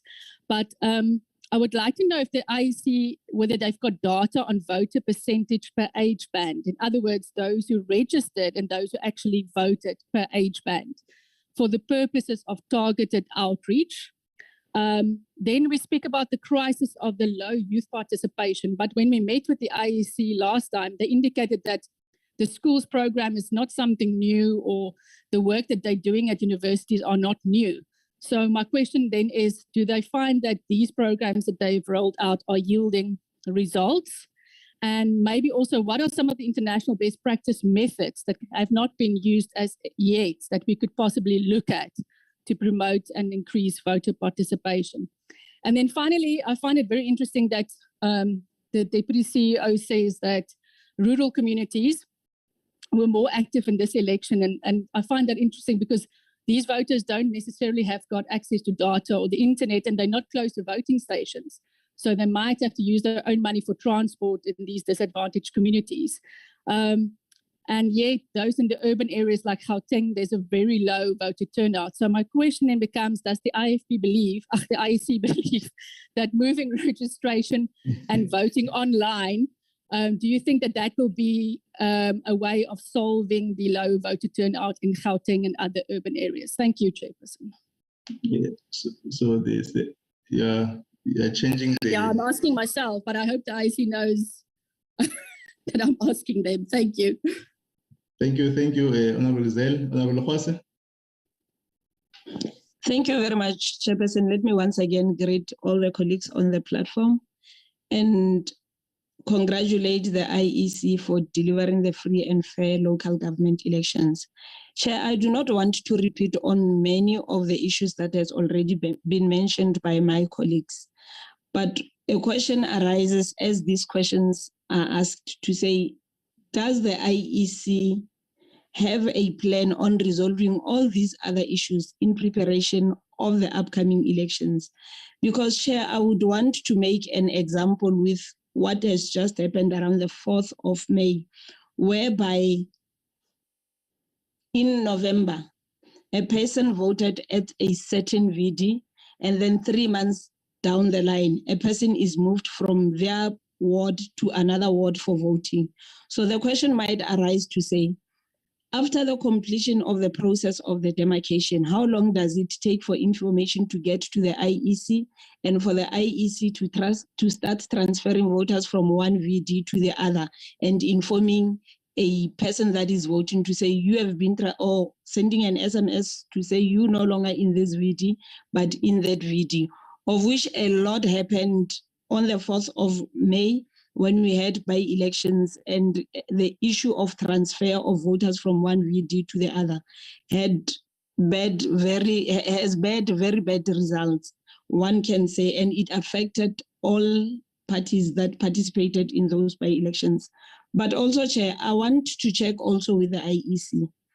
After conducting elections, they had their post-mortem, or they made an analysis of their performance in the elections. Did they see a need or a room for any improvement? If they've seen that, can they give us maybe a short analysis of where their strength was, their weaknesses was, or where they saw an opportunity of them improving on anything? I do not want to dwell or to repeat what my colleagues have already said, but in short, these are the issues that emanate from each and every elections. These are not the new issues. And as they come each and every time after the elections, it's like there's nothing that has been done. So my question would be that, do you really make an analysis and try to improve on areas where the public at large, political parties and members of parliament, as we're seeing, are raising concern over? Thank you, Chair. Honorable members, for your contributions and on the report. There are two issues which I want commissioners and the CEO to expand more. And I think we're taking observation on the challenges faced when we are procuring the devices. And I think we're giving more account on the interaction between yourself and Treasurer in terms of this procurement process. The issue which I think is emerging strongly is your confirmation of this device by the IEC and the minister then, Minister Mtsoaledi. We recall, this committee recall that there was a strong confirmation on the readiness of these devices. But I think you are highlighting that given that it has arrived late, it may have contributed to the testing of these devices throughout your system. But I think it is important that when the IEC give reports to the committee on certain areas where you confirm your readiness, and when you go into practice, we're able to collaborate your statement in which you are even saying to the public in terms of this. I'm giving this account because this experience, I had the same problem, Commissioner Love, on the queue. I mean, there were almost 3 or 4 people who were removed. They could not, when they arrived at the voting station, they said, no, you're not registered. And I know that they've been voting there for years in Ward 21 in Pulukwa. Others, they've been registered far away from the registration point. And I think this point which the members are raising must able to all of us give account so that we build from that weakness as we are moving towards the 2024 election. And you know that currently we're dealing with the electoral amendment bill that may come with many changes in terms of our legislation and also your regulations at the IEC. So we may need to have a system that strengthens the credibility of the IEC. And I'm not questioning that the IEC is lacking credibility because of this shortcoming, which all of us were being thoroughly briefed. I mean, the IEC has been improving its work post-1994, gradually improving its system. And I think we must, as the committee and yourself, highlight that challenge. It's correct for members to say, look, your presentation could have, given this challenge that we face, could have taken a strong posture to highlight the challenges in relation to what our community members have faced. The Deputy Minister of Proctor will also account to this experience where she was at a voting station, being called by members of society, having wanted to vote and could not vote. Others, they could not even participate in the voting process. And in terms of what might have contributed, whether will the IEC apportion some of the challenges which these devices have impacted, might have contributed to the deadline or participation of our members of the committee to vote. Because I can see that, my observations that you highlight the issue of COVID, what impact might have contributed to this area. But overall, I think we take note of this report, commissioners. We're going to request Commissioner Love and the Commissioner to start responding or commenting on the issues member raised, and then we'll invite the Deputy CEO, Shibori, to close up the responses, and Commissioner Love will also invite to make closing remark on all the issues that they might have raised. Thank you, Commissioner Love. Thanks very much, Chairperson, and thank you to the members. There are a number of questions, and what I'm going to ask in terms of how we respond to them is to give my 2 fellow commissioners who are online the initial opportunity to give some responses, starting with Commissioner Moyekya, and then Dr. Masuku. And then I'll allow the CEO to deal with questions that the 3 commissioners would then ask for further detail from the administrative team, things like the training and so on. But maybe let me start, Chairperson, with your permission, just to hand over to Commissioner Moyekya, who will deal with a number of the questions pertaining to the timing of 42 days and its relevance, and the voter management device and so on. Commissioner Moyekya. Thank you, Chairperson of the session, and honorable members, colleagues, and friends. I think we must thank honorable members for for frankly raising concerns they may have or they have noted, and for us to consider those very carefully. I think there are many issues that have come out of this discussion. Many of them are issues that we have spoken about, and the context must be clarified.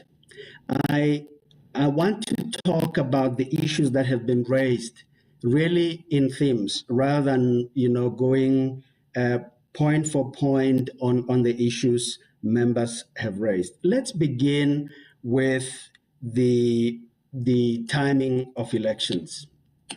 Members will recall that the Electoral Commission, and correctly so you say, the Electoral Commission knows when an election must be held. We have gone as far as developing an election timetable, having a proclamation for those elections, and the number of days that were going to be taken up in the preparation of those elections were obviously in that period. When the matter was reviewed later and we were required to reopen the voters' roll, members must look at the election timetable. It is not possible to then say we've had enough time when in fact we've got to reopen processes that require that new persons must register, new objections must be heard, and new decisions must be taken by the Commission.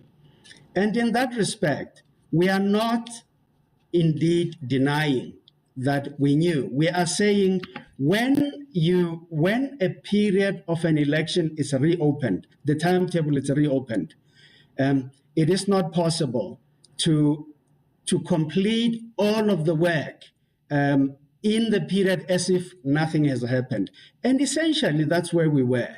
The deputy CEO, the acting CEO has indicated that we were helped in this instance by the fact that we were prepared and we had a timetable in part.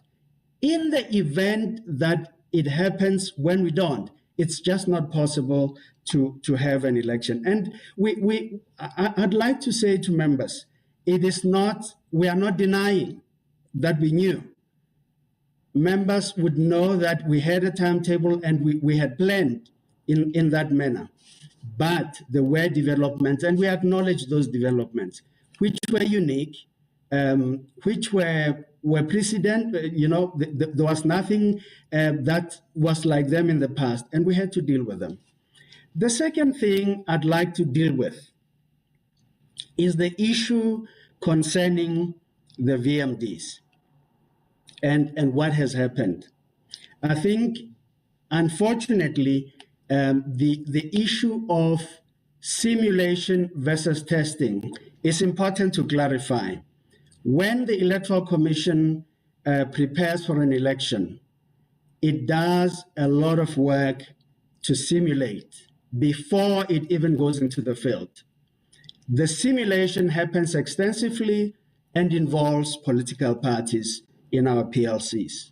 We want to confirm that we have done with political parties represented in party liaison committees, and they have seen the VMDs and have had to deal with us on what range of issues we have simulated, what the simulation tells us, what we need to adjust if we needed to, and so on and so forth. And we have received quite a bit of input, even from political parties. What we say we did not have was the opportunity in real life to, what we said was testing, in real life to have a registration weekend where these things happen and staff members have had the opportunity to meet with voters. And that was not made easy by the fact that there were restrictions in relation to COVID. And we acknowledge and we take that to heart. we want to assure you that that situation has in fact, in part or in a great part, been attended to. In what way do I say that? It's because since the elections in November, we've had almost by-elections monthly, and in some months, 2 sets.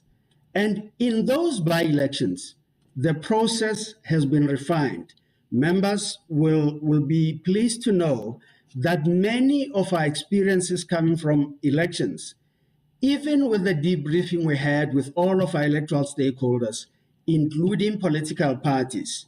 And in that respect, one must say that an opportunity to debrief with members of the Portfolio Committee, I would welcome, and I think the Commission will welcome, because the detail of some of the measures we had taken, even after an election, have come out, and we have dealt with those.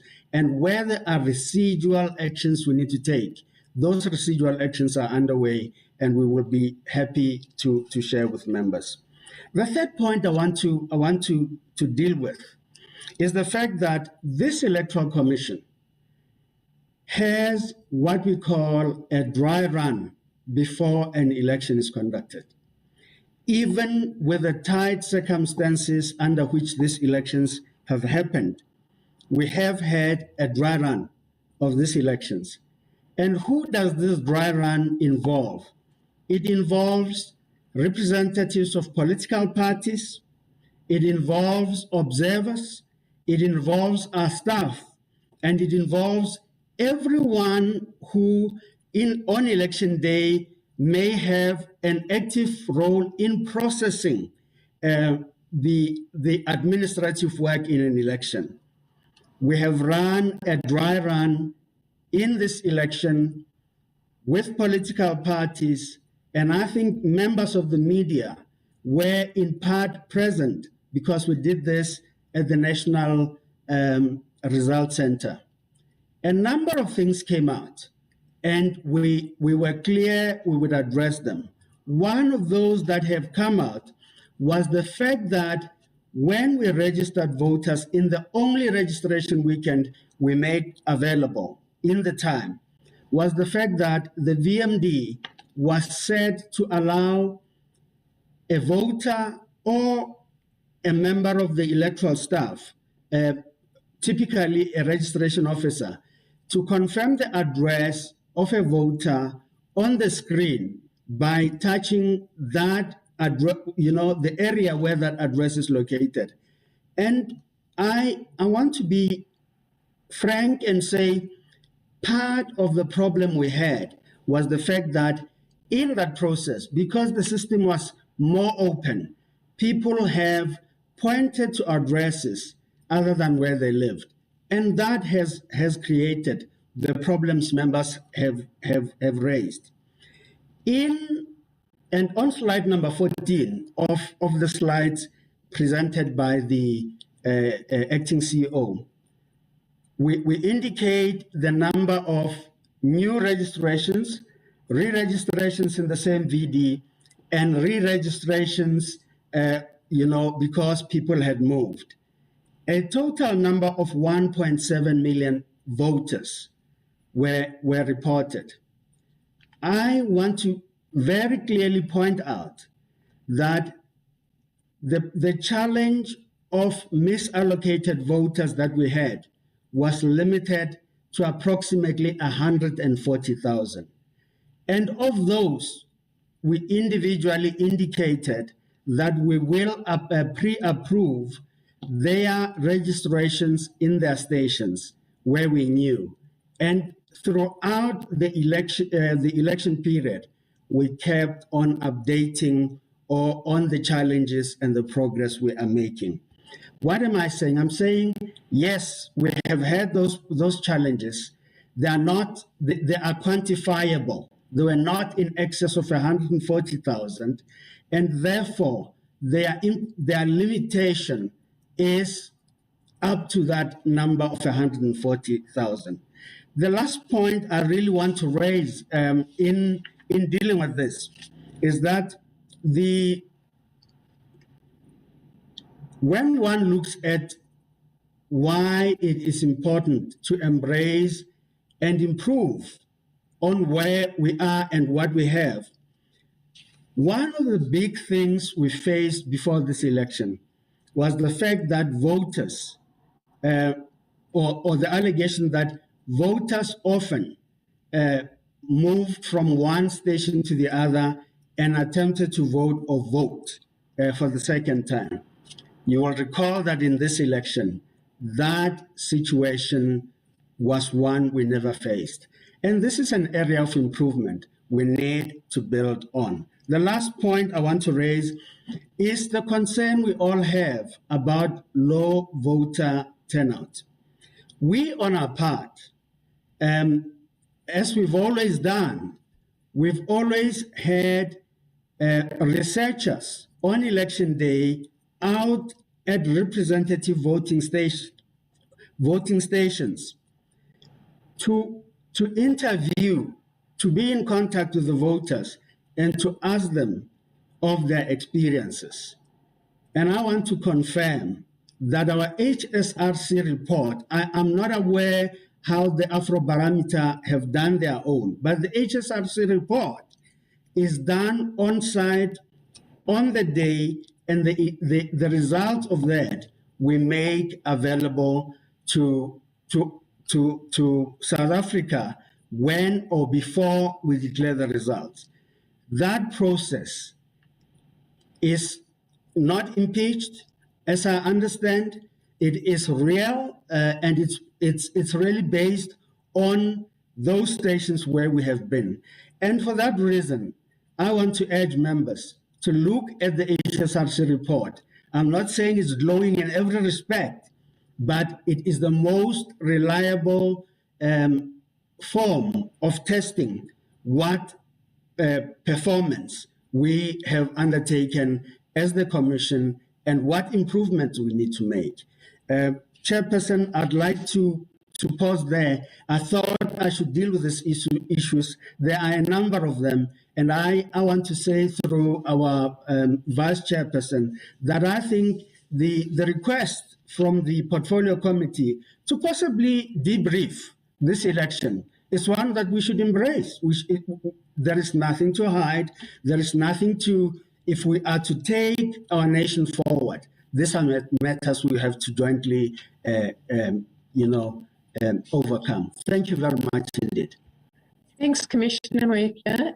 Dr. Masuku, could you come in, and then I'll pick up on other matters if there are any. Thank you very much, Vice Chair, to the Honourable Chairperson of the session, and all honourable members that are on the platform. Allow me to say first two things. I am grateful especially for the generosity of the candid inputs from members of the Portfolio Committee. I find those contributions very, very helpful and very, very incisive. And I think I must support what Commissioner Miepa is saying, that we may be better served by having a session where we debrief much more robustly with the Portfolio Committee. But I will leave that to the discretion of the Honourable Chair and perhaps the Vice Chairperson. And then I also would like also to acknowledge the comment about the absence of a section that deals pointedly with the issues of concern that were raised. I think the report, I accept that the report could have been enriched with a section that did that, given the peculiarity of the elections in 2021. And I think perhaps something can be done to augment the report by dealing specifically with the issues, dealing with the data that is available, pointing out where data is not yet available, and then moving from there. Having said that, I'm going to try and deal with some of the questions that are specific. I am going to deal with the issue of voter turnout a bit later. Let me begin with what Commissioner Miepa has talked about. Why is there a discrepancy between the research that is commissioned by the Electoral Commission and that is commissioned by somebody else, like Afrobarometer? The answer lies in the differences in the sample itself. The HRC, which is the research that is commissioned by the Electoral Commission, samples only people that have voted. Afrobarometer, in contrast, and all other surveys, they sample all South Africans, whether they are eligible, whether they are eligible to vote, not eligible to vote, have voted, haven't voted. And so that difference in sample size changes. And I do confirm that people that have had the experience of voting, they tend to report higher satisfaction levels, and people that have not, they report higher satisfaction, but they also report higher trust. Whereas the bigger sample that involves all other categories of citizens in the country, they tend to report lower satisfaction and lower trust. And to admit that it is an area of concern, the issue of decreasing trust is correct, and there are explanations for it, but I will not get into those explanations at this point in time in the interest of time. I am then going to answer the question on the staff complement. Why is it that the Electoral Commission changes a staff complement? And the Honorable Ramon Lebe, I apologize, Honorable MP, I'm struggling with pronouncing your surname. Why do you change? Doctor, I can intervene there. Yes. Honorable Ramon Okay. I will practice on Honorable Chair at a different time to say that the question there is about, one, there are some people that apply from election to election and don't accept don't get accepted. Why is that?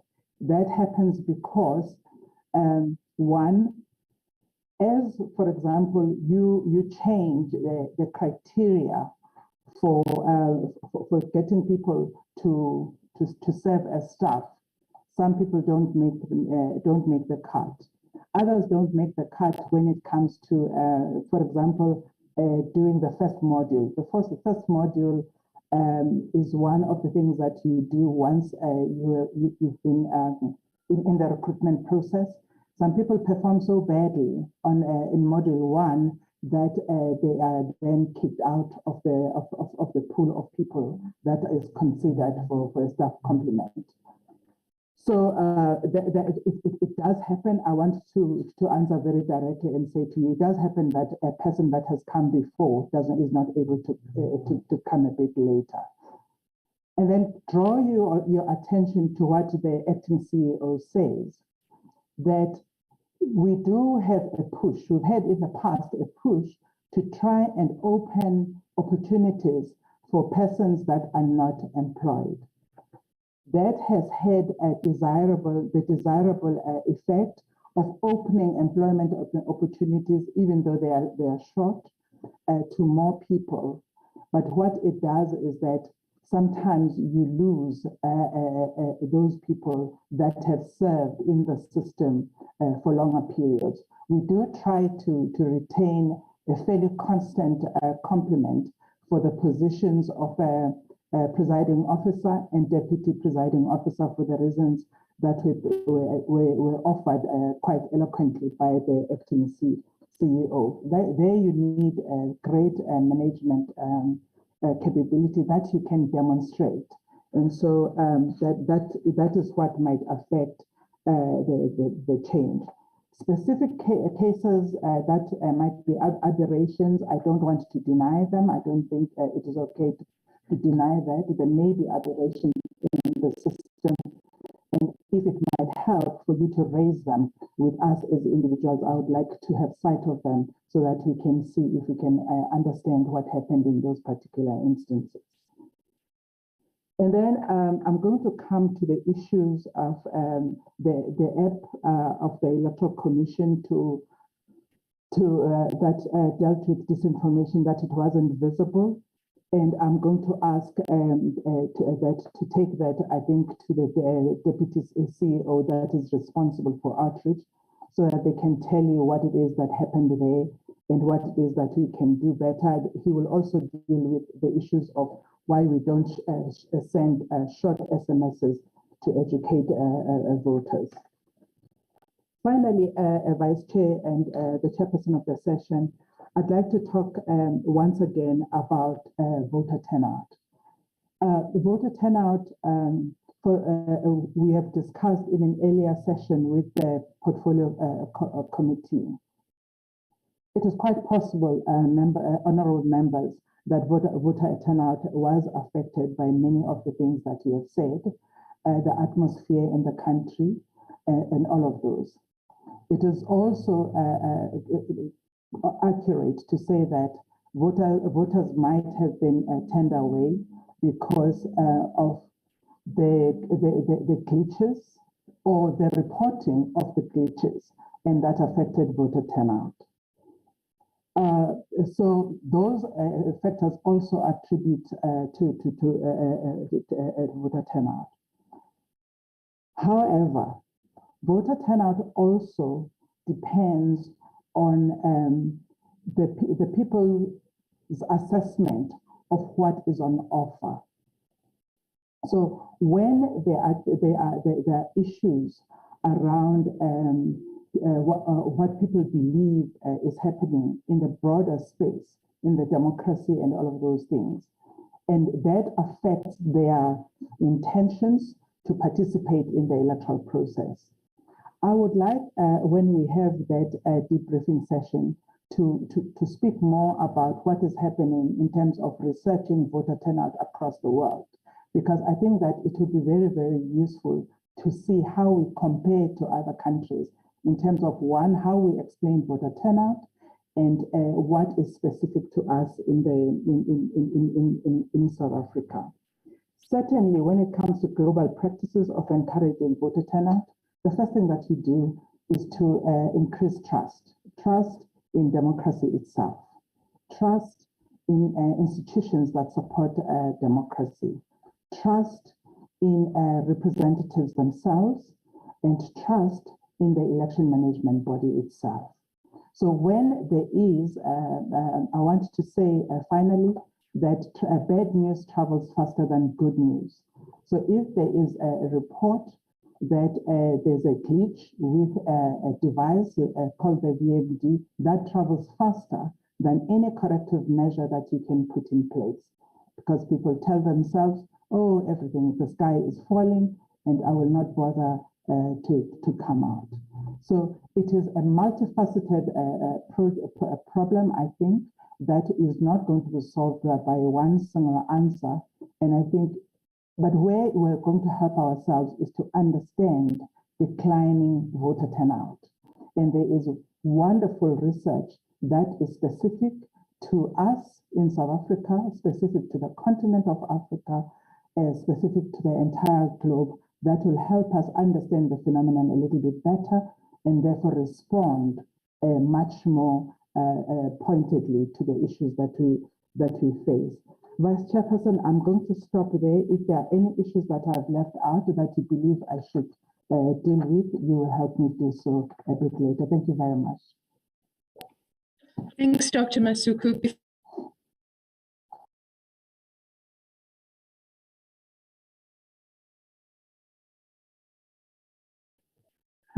Sorry about that.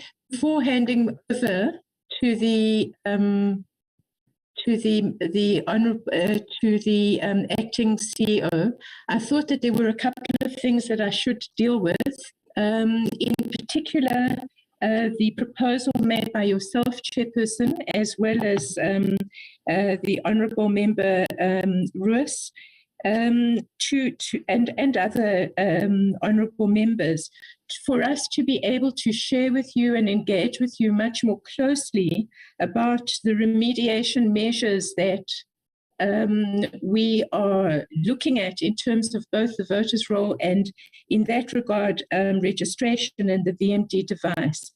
I think that the other commissioners have, of course, pointed out that some of these remediation measures are already taking place in the course of the by-elections. And indeed, some of them took place even prior to the actual election event in November. So just the one example that Commissioner Moyepia gave, where because the voter management device was enabling people to use a pointer to identify where they lived. As we know, when you have a touch screen device, I'm sure many of you have had this experience, when you have a touch screen device that's giving you directions, if your touch screen is not very, very highly accurately pointed on, you can land up, especially on a map, going to another area and another ward, as the Honourable Kanyile indicated. And of course, that is something that is undesirable and needed to be remedied.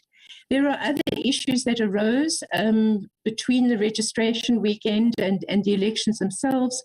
For example, the time that it takes to upload mapping, the need for us to have different kind of server operations to ensure that we minimize the time. However, I do want to say that on an offline mode, this particular device operates perfectly.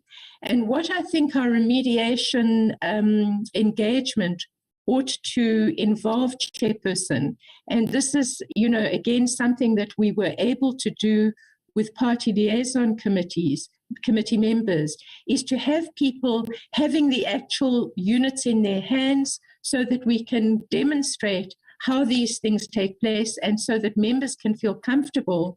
It seems to me, Chairperson, that it might really require some kind of face-to-face engagement between ourselves and the honourable members of the committee so that our remediation measures as they are unfolding at the moment can be better and understood in the kind of detail that members need and want them to be understood, but also that there is the comfort that colleagues who are in the commission can really engage with members, honourable members of the portfolio committee, so that there is that comfort and understanding of the devices as they've served us up to now, but as we believe that they will serve us to great positive effect going forward. So I wanted to say, Chairperson, that as you said, we are confirming, and in our presentation, we've been at pains to affirm the important value of this device. And one of the clear values that is there is the fact that the device enables us to do exactly what honourable members were asking in relation to our, I think it was Honourable Kanyile was asking in relation to our engagement in schools and at tertiary institutions, whether or not these engagements are accompanied by registration events.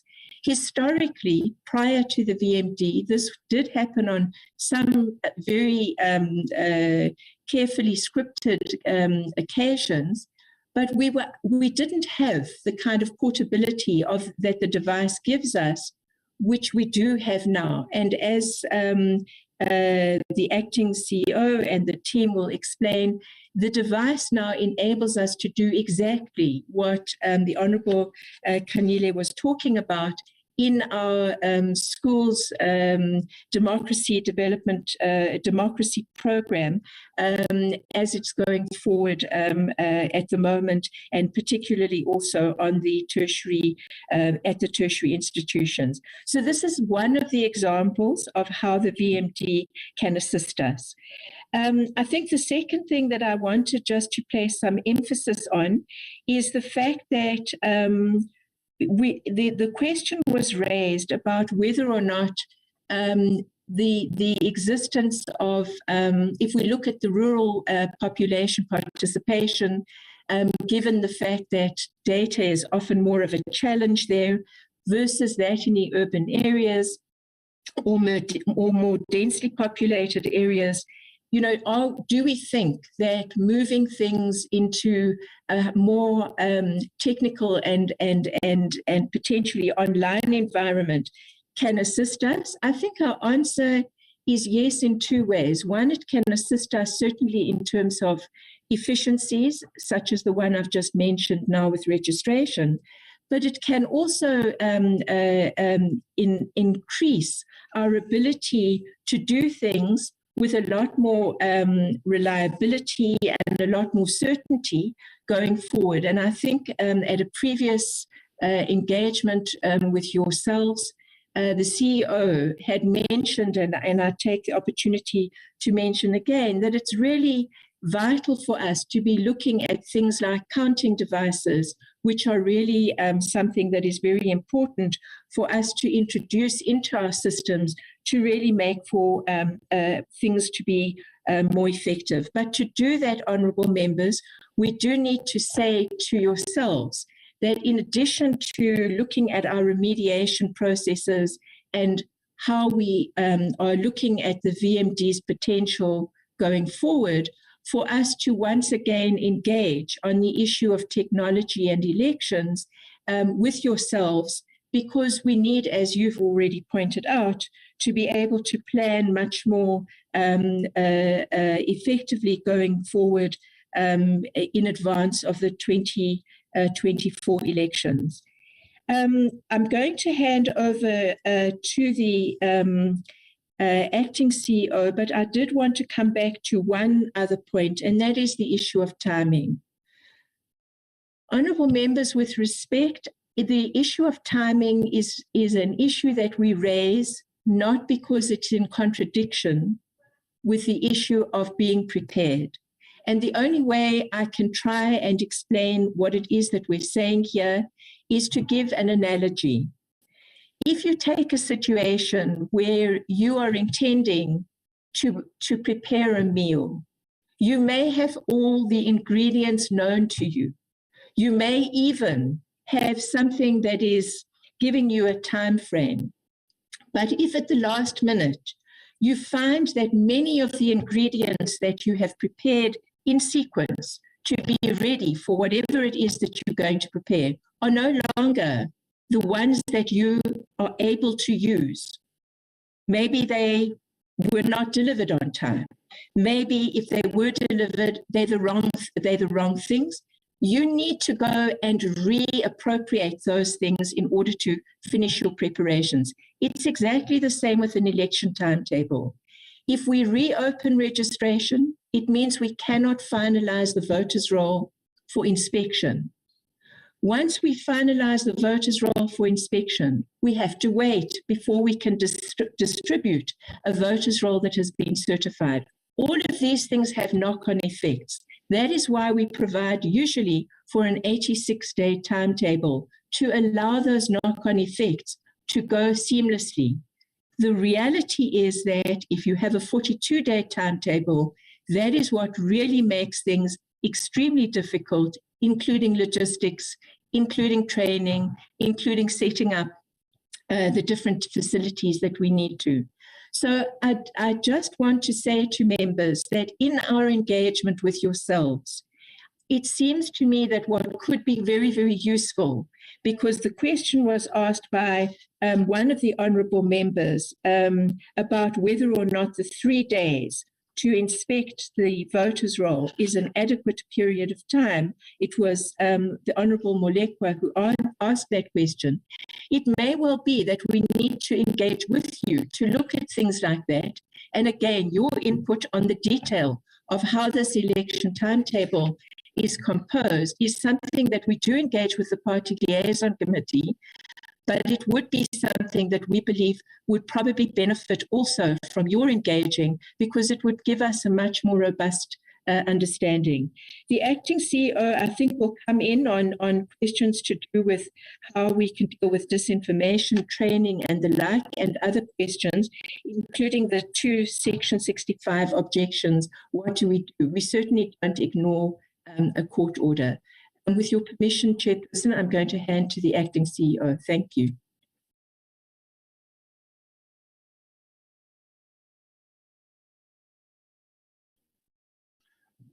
Thank you, Vice Chair. The members of the Commission have traversed a number of themes. I will underscore a few things without repeating matters that have been adequately dealt with. I do so for 2 reasons. One, to avoid an impression being created that the Commission was less than candid with the committee. 2, to avoid an impression that the Commission was inept in preparing for elections. So there are 5 themes. The first theme deals with the time and the timing and the timetable issues. Again, to demonstrate that the Commission was not inept. Already in 2019, the Commission had agreed with the minister responsible for COGTA, who has the responsibility to set a date and to call an election. In 2019, the Commission had already concluded consultations and agreed on a timeline for the election, and we're preparing for an election on that day. The Commission has had to change those plans because with the outset of COVID, the MDB suffered delays on its programs because it could not go into communities to consult on the draft votes. So the Commission amended its timetable to accommodate the MDB.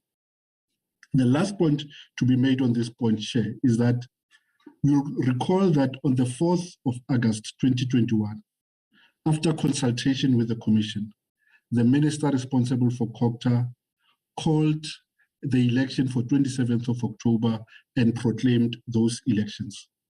The Commission was planning for those elections, which afforded us a timetable of 86 days. We know now that the Constitutional Court set that proclamation aside as unlawful, invalid, and unconstitutional, and replaced it with a 42-day timetable. So you had 86 days of planning. Those were changed to 42 days by external factors and not by the Commission. The second theme, Chair, deals with the VMD voters who do not find their details on the voters' roll and those type of issues. We do not take this lightly because it implicates the constitutional rights of franchise of the voters.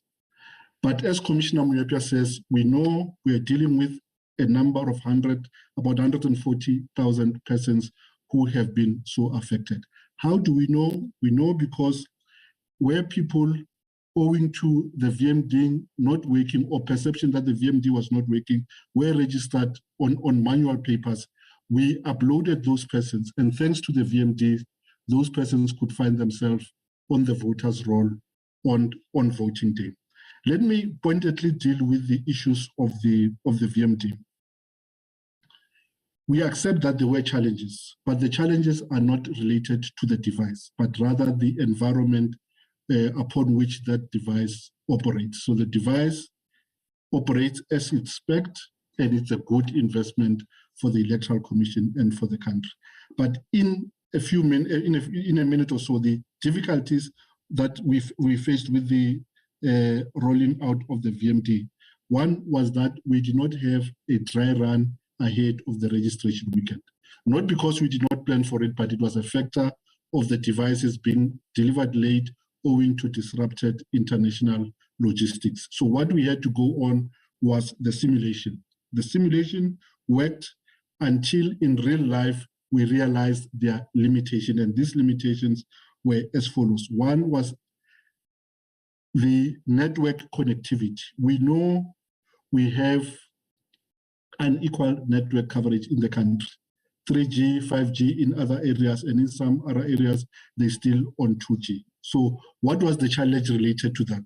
Is that while we had anticipated the unevenness of bandwidth, we provided the VMD to operate in online mode, which would have been the case in most urban areas where you have 4G and beyond, 3G and beyond. But we also expect it to operate in offline mode, where it loses connectivity or where there is not enough strength of the network. What the in-field testing showed us was that in doing so, we do not purposefully provide for a spectrum strength cutoff to say, VMD, you must look for network strength, but if there's no network strength, default to offline mode. So the VMD kept on and persisted to look for network, even where there was no network, and that created bottlenecks and the slowness that we experienced on voter registration day. The second issue related to the fact that we shared infrastructure between the VMD, the online registration, and our own internal processes, particularly as it relates to mapping functionality. So on voter registration day, you had 38,000 VMD trying to search on the same databases, and owing to configuration of our server infrastructure, bottlenecks were then created. We introduced new servers. We have disaggregated those servers so that the VMDs operate on dedicated servers. The online registration operates on their own dedicated servers, and our internal staff operate on their own dedicated servers, so that we free bandwidth to better support all those three areas of work. This was done ahead of the election, and we had an opportunity to have a dry run across the country where we brought on board all presiding officers and their deputies with VMDs in hand to go to the voting station, and we sent instructions that they had to do transaction, and that gave us insight into how the VMD will operate, and it also confirmed that the intervention measures that were done were going to hold on registration day. The last issue related to VMD was with the intensity of the mapping functionality that we had built into the VMD to make it easier for people to find their areas of registration. And it's important because we did not want to introduce a legal amendment that was not authorized by Parliament, because Parliament has never required that the person must provide proof of address or an address when they register. So the layers of maps was intended to facilitate the registration of person, be they in affluent areas or be they in underdevelopment areas, be it a person who, owing to circumstances, find themselves homeless, or a person with a proper address in a well-developed and built-up area.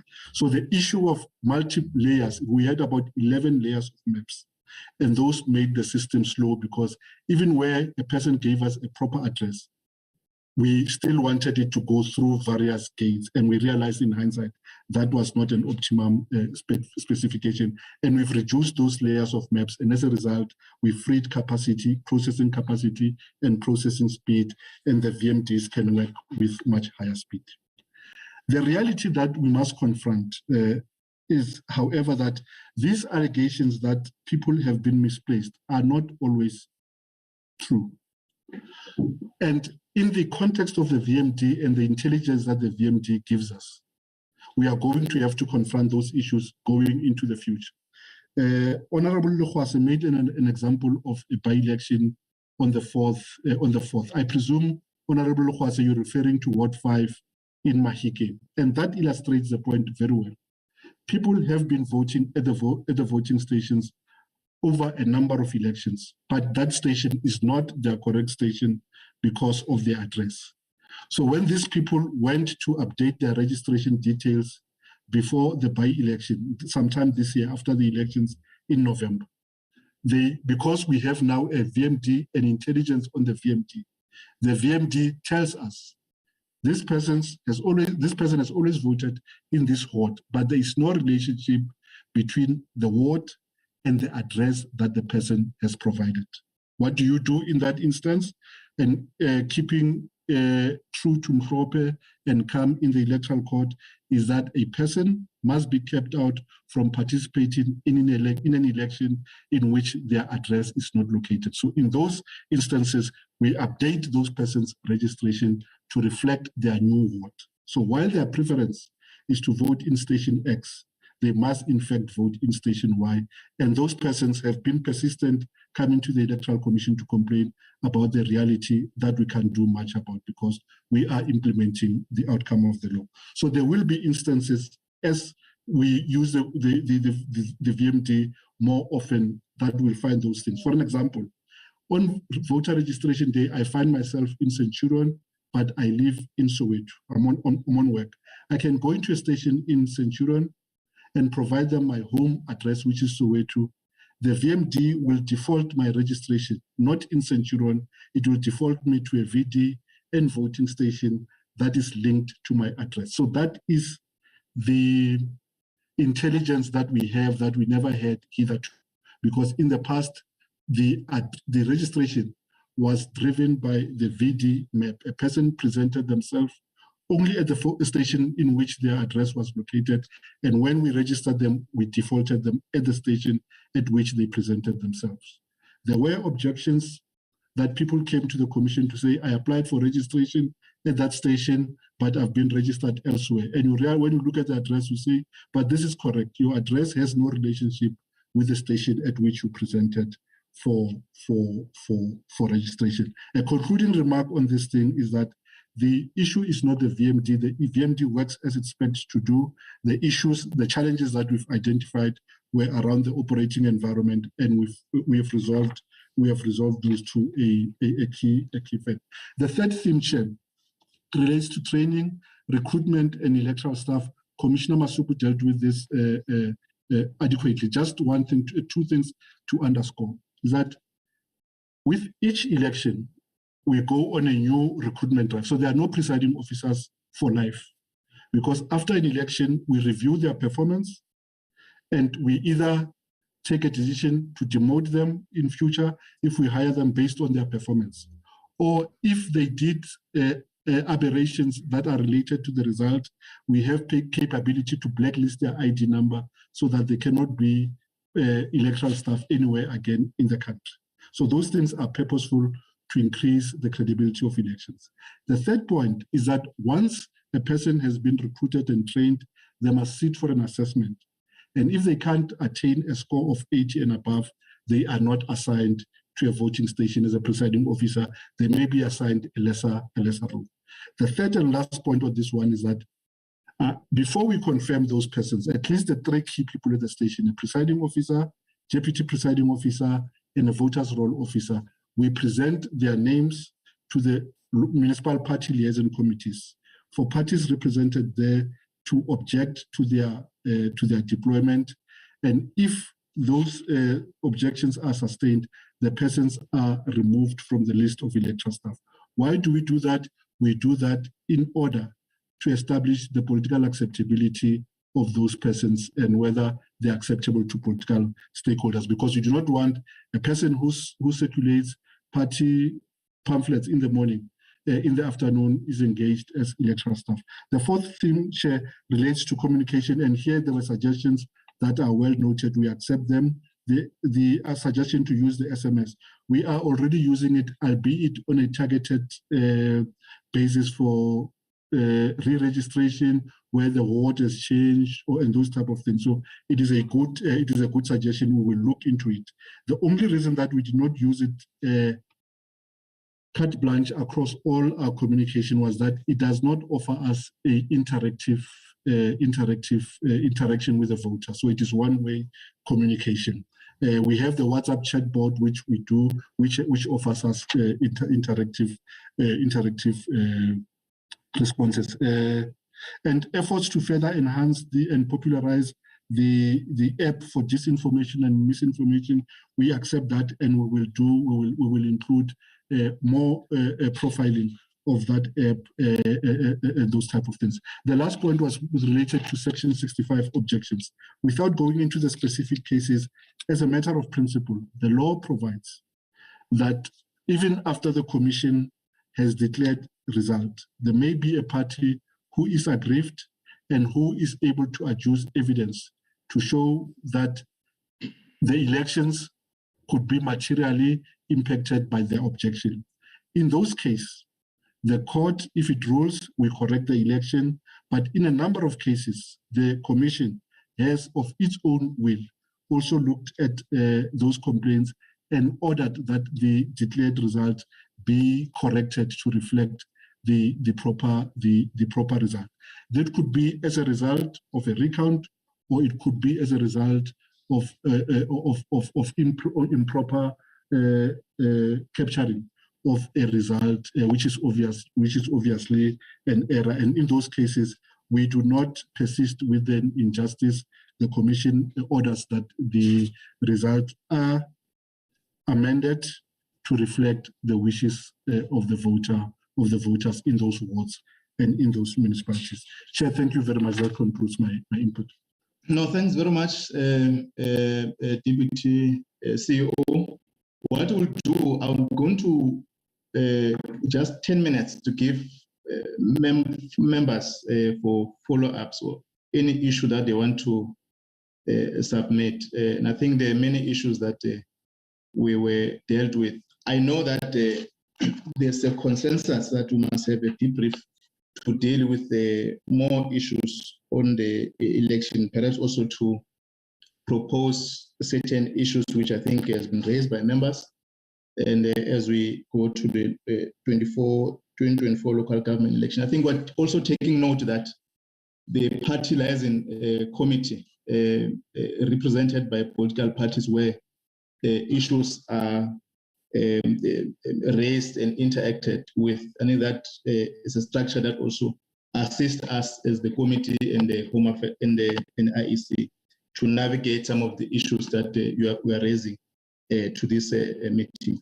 Members, I'm going to give each 2 minutes if there's any matter for noting or to raise. Then we go to the next item. I'm deliberately inviting you again, noting the issues that you have raised and the responses that were provided adequately with the IEC. Honorable Pile, if there's any other issue. Chairperson, no, nothing else. Honorable Ross?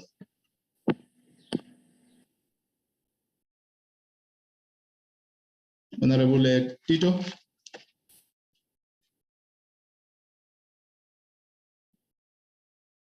Honorable Mulekwa? Thank you, Chairperson. I'm okay. Honorable Kanyile? Thank you, Chairperson. I note actually the responses that we have received from the IEC.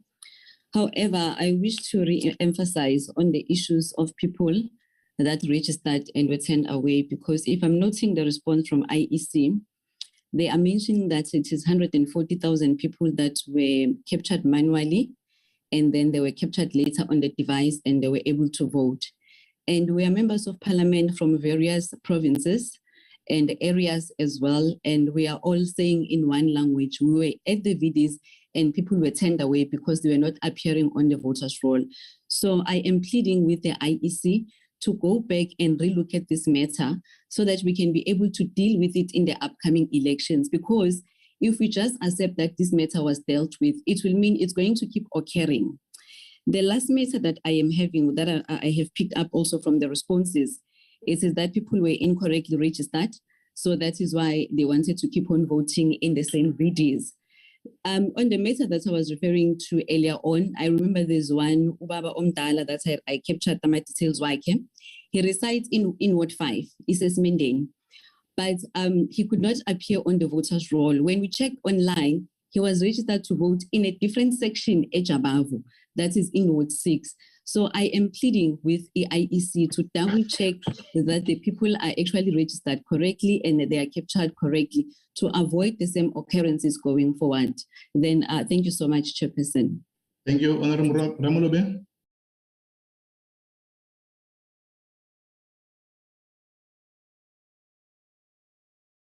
Honorable Ramulobe. I think Dr. Masuku re-emphasizing that. Honorable Lizelle.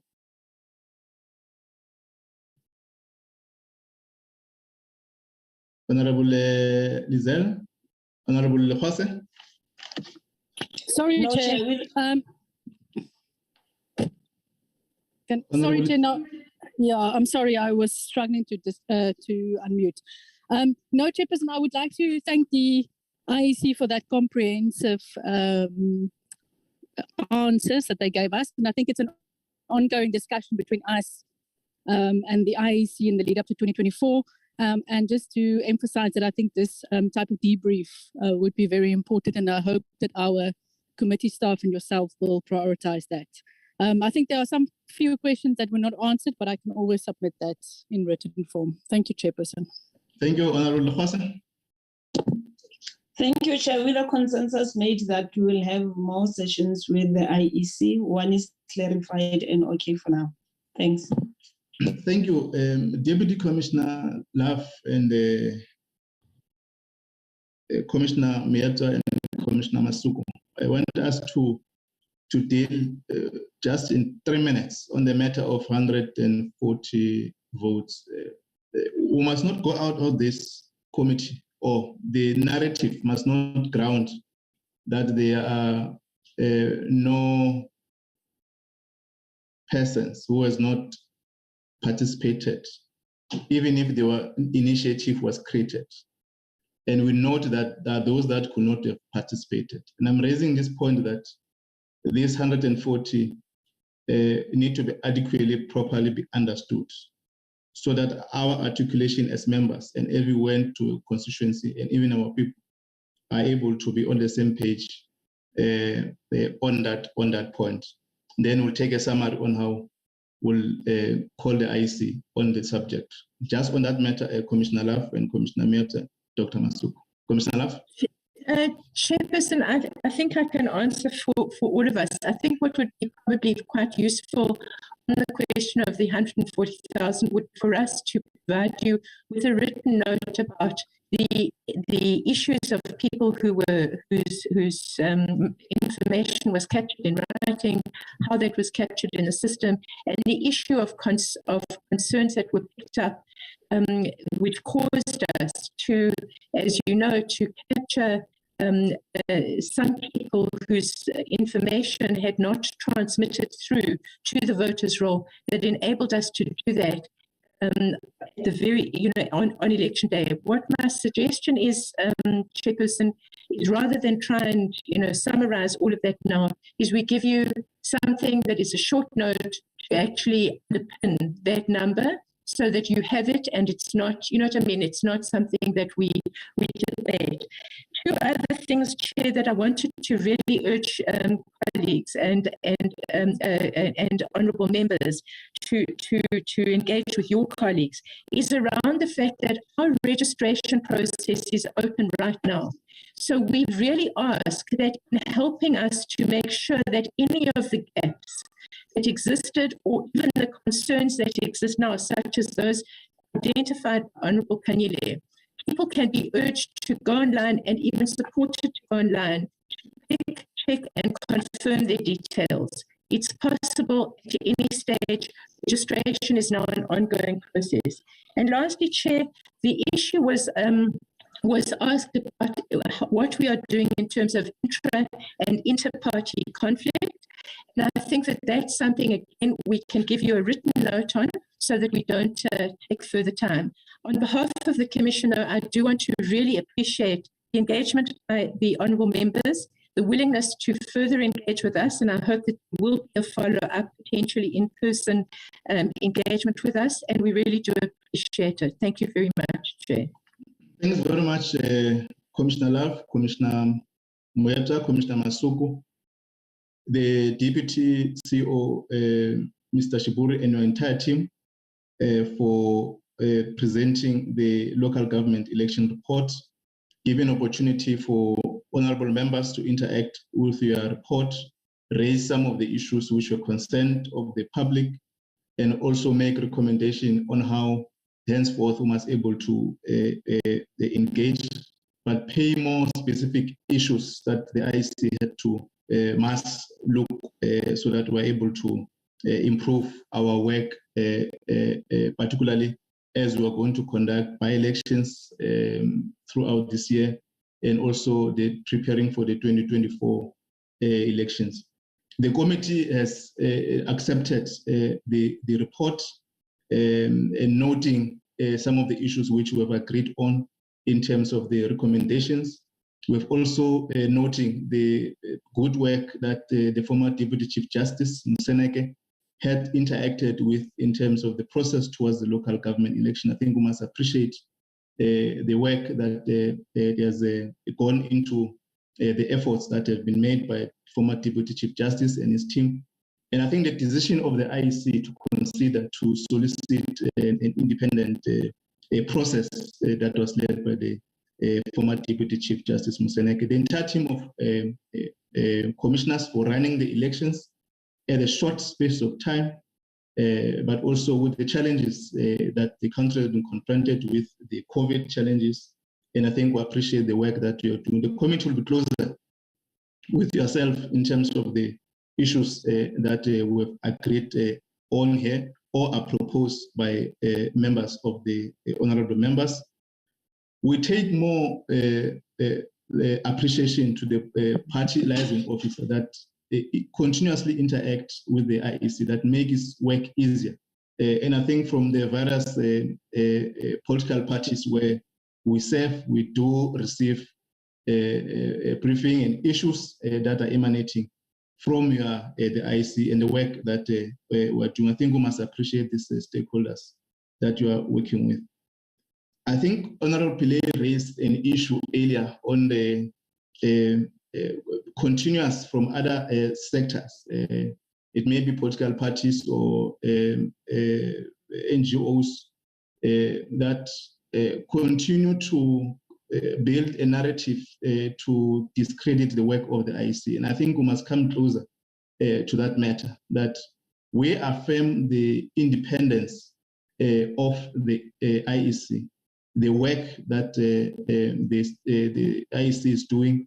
Where there are challenges, we know that the structures that are reported as you do now, that has been reported to the portfolio committee, party liaison officer, a committee, and other institutions that the IEC do come closer to interact. So I think we must be firm on that narrative. And I think we must not allow that narrative to grow, because the IEC posed, and I've indicated earlier, post 1994, by assuming their responsibility to facilitate the elections, the weaknesses, and there was legislative improvement in terms of how the IEC must carry its responsibility. And we take note, Deputy CEO, that you have sharply raised that matter with the committee. And I think here, members of the committee and all the institutions that we've been dealing with, we must be able to create more awareness in terms of the work that the IEC is doing, so that anyone, or the political parties or NGOs who has a matter with the IEC must approach institutions or that have been created to be able to preside over those elections. I'm raising this because in the last 2 or 3 weeks, I heard that IEC is corrupt to the core. There's a member of society was on the podium that created aspersions to the IEC, and this matter came to the attention of the committee. And we want to encourage that if there's any other matter that related to corrupt activities of the IEC, that member of society or a political party must approach the institution that will be able to interface with the matter that she or he is raising on the public. We're now appreciating that you are taking responsibility, IEC, on some of the weaknesses that occurred during the elections, including the devices, including the challenges that you have been expressly interacted with the committee, and the corrective measures that as we move forward, we will be able to interface with. The last point, we agree and resolve that the debriefing session will assist better so that we deal comprehensively with the issues that members raise concerns, and members will be able to assist our public and the institution to do better. But I think overall, thanks for your good work. The report has been tabled, accepted. We've noted the challenges, and I think the recommendations are clear on how the committee and the IEC will collectively work together. And thanks the collective team of your commission, Commissioner, the former Commissioner Mashinini, Commissioner Love, Commissioner Masuku, Commissioner Pillay, and Commissioner Mebza, and Mr. Mamabolo and Mr. Chiburu, and the entire component of IEC for presiding over the local government, 2021 local government elections, and the outcome that were declared free and fair. Thanks very much. We're now going to the next item. I'm going to invite the next item as it has been dealt with. As you know, that the term of the IEC commissioner, I must emphasize that, Commissioner Mashinini, who was appointed to chair the commission by the president, has ended. And the invitation was issued for those who are interested to serve in the IEC by the Chief Justice. Interviews were conducted, and we took an opportunity to go back and observe or watch the proceeding of the interviews. There were shortlisted candidates which they were interviewed. And I'm sure that there were many interested parties or interested individuals that applied. The interviews was concluded, and sufficiently members, those that were invited, presented themselves, and the report was sent to the Speaker of the National Assembly, and the Speaker did refer the report to the Committee on Home Affairs to finalize the process and interact with the recommendation. The committee sent members on the 14th of April that report. All of us received the report, and then the 20th of April again, and to interact with the process. On the 6th of May was resent to members. We also invited the content advisor to come and brief the committee, and we did in that meeting that members must go back and work, look on all the issues that have been presented before us, consult further. They were able to interact with this matter, and we've even requested in the last meeting that members must have an opportunity again to go and do further consultation on this process. We're expected to deliberate, and I think Mr. Matunzi will outline the process, and then I will invite members to interact. We've went through even the previous reports and this report so that members are able to be informed on the process. Once the process has been concluded, we'll recommend the name to National Assembly of a commissioner that must recommended to the IEC, to the president. And it's the president that has a prerogative to can appoint in terms of the brief which we've been guided, the chairperson. Now the role of the committee is not only also to reopen the interviews, because that has been conducted and we've sufficiently been briefed. And once the National Assembly has received the report, debated, and to be sent for the president to consider to appoint a commissioner who will have been recommended to be chair. At this point, I'm going to invite Mr. Matunzi to outline the process, then we'll interact with an item. Mr. Matunzi. Good day, Chairperson. Yes, Chairperson, you have summarized the background to the issue of the appointment of the commissioner of the IEC. So, like as you indicated, on the meeting of the 10th of May, the content advisor did go through the report of the report from the Chief Justice on each candidate. There were about 9 candidates there.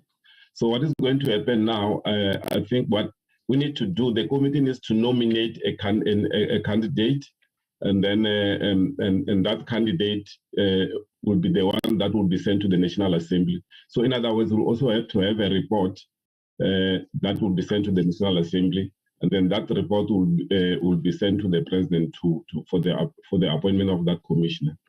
So for now, I think members will need to go ahead and nominate and motivate their preferred candidates, and then we have to come to an agreement. And then if it is possible that we do it today, we have developed a generic report that we can just insert the name of the candidate today or any other day. And then from there, the report is adopted by the committee and then it's sent to the National Assembly. That will be the process, Chairperson. Thank you very much. That is a process that we're going to engage on the committee, and I will invite comments on the issues with the following members. In terms, I'll invite members to interact with the report of the Chief Justice. We've gone through the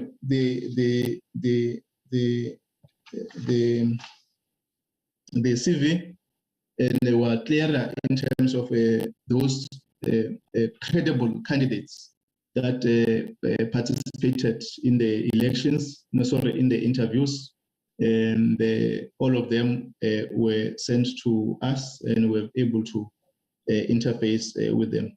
Can I invite members, Honorable Pillay, Honorable Rose, Honorable Tito, Honorable Molekwa, Honorable Kanyile, Honorable Ramulo Beng, Honorable Lizel, and Honorable El Khwase. Honorable Pillay. Good morning. Good morning, Chairperson. Thank you once again. Chair, having gone through all of the CVs and submissions, and I've also had the opportunity to watch some of the most of the interviews. I want to strongly recommend, Chair, and let me first give you my reason as to why, and then I'll give you a name. Firstly, we had to undertake quite a difficult period for the last election in terms of local government elections, in that we had to adapt to the new normal. We had COVID challenges, lockdown, we had a court case, and then we had the Constitutional Court ruling that the elections must continue. And even with all of these challenges, we've just heard from the report that was presented before us how the IEC was able to achieve the mandate. Chairperson, can I be protected? Yes. Let me intervene. Honorable Tito, if you can mute your, yes. Thank you. Yes, thank you, Honorable Tito. Sorry, Honorable Pillay, you can continue. Thank you very much, Chair. And so in saying that, we have seen that the IEC has been able to deliver an election. And key to this and very important, is the person that was leading this process. In saying so, for me, the driving seat was being held by Mr. Glenn Mashinini. Now, I want to strongly recommend, Chair, that in light of him having had the experience, and I'm going to outline a few things, he, for me, is the most suitable candidate from all candidates. And I'm not saying this because I find any less in other candidates, but I'm basing this strongly on the experience. While other candidates may have qualifications, but they do not extensively have the experience of running elections. Now, this candidate has served as the Deputy Chief Electoral Officer, and the roles and responsibilities included the administration and establishment of the National Head Office, and also oversight in terms of all 9 provincial electoral offices. I want to refer to you, Chair, a comment made by Professor Mkhunu, who is the former CEO of the IEC, in that he said, and I quote, "The highlight of the IEC national mission was that throughout the period of service, Glenn's administration had a clean, professional record, no single Auditor General qualification or adverse report in the 3 years of successive service."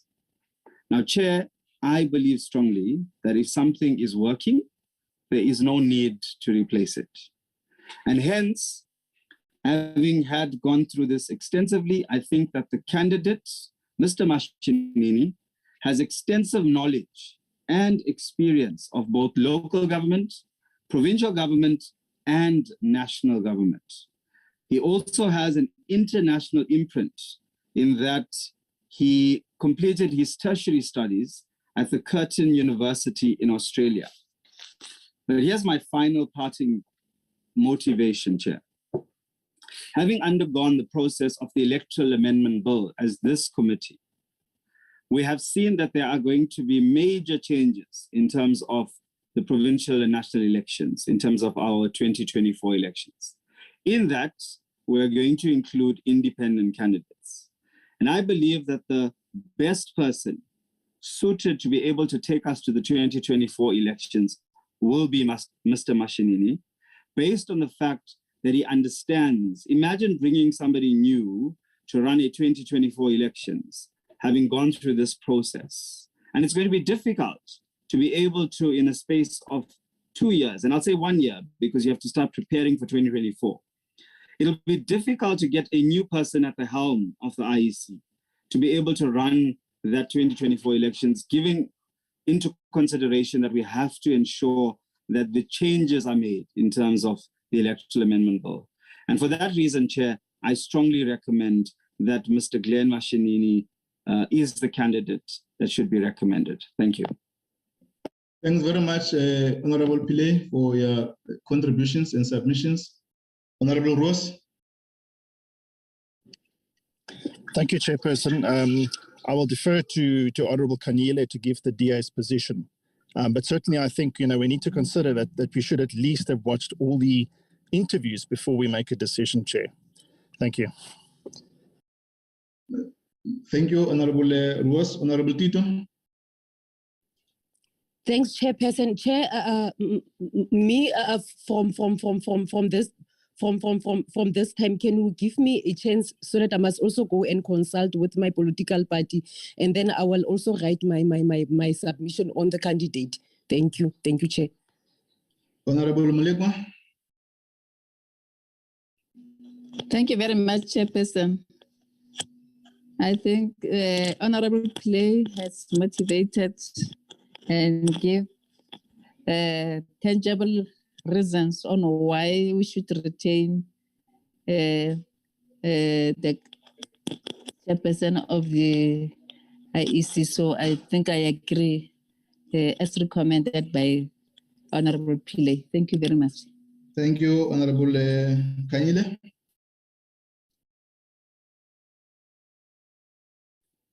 Thank you very much, Chairperson, for the opportunity. Chairperson, I think I share the same sentiment with Honorable Tito. Initially, this matter was scheduled to sit or discussed on the 27th of May.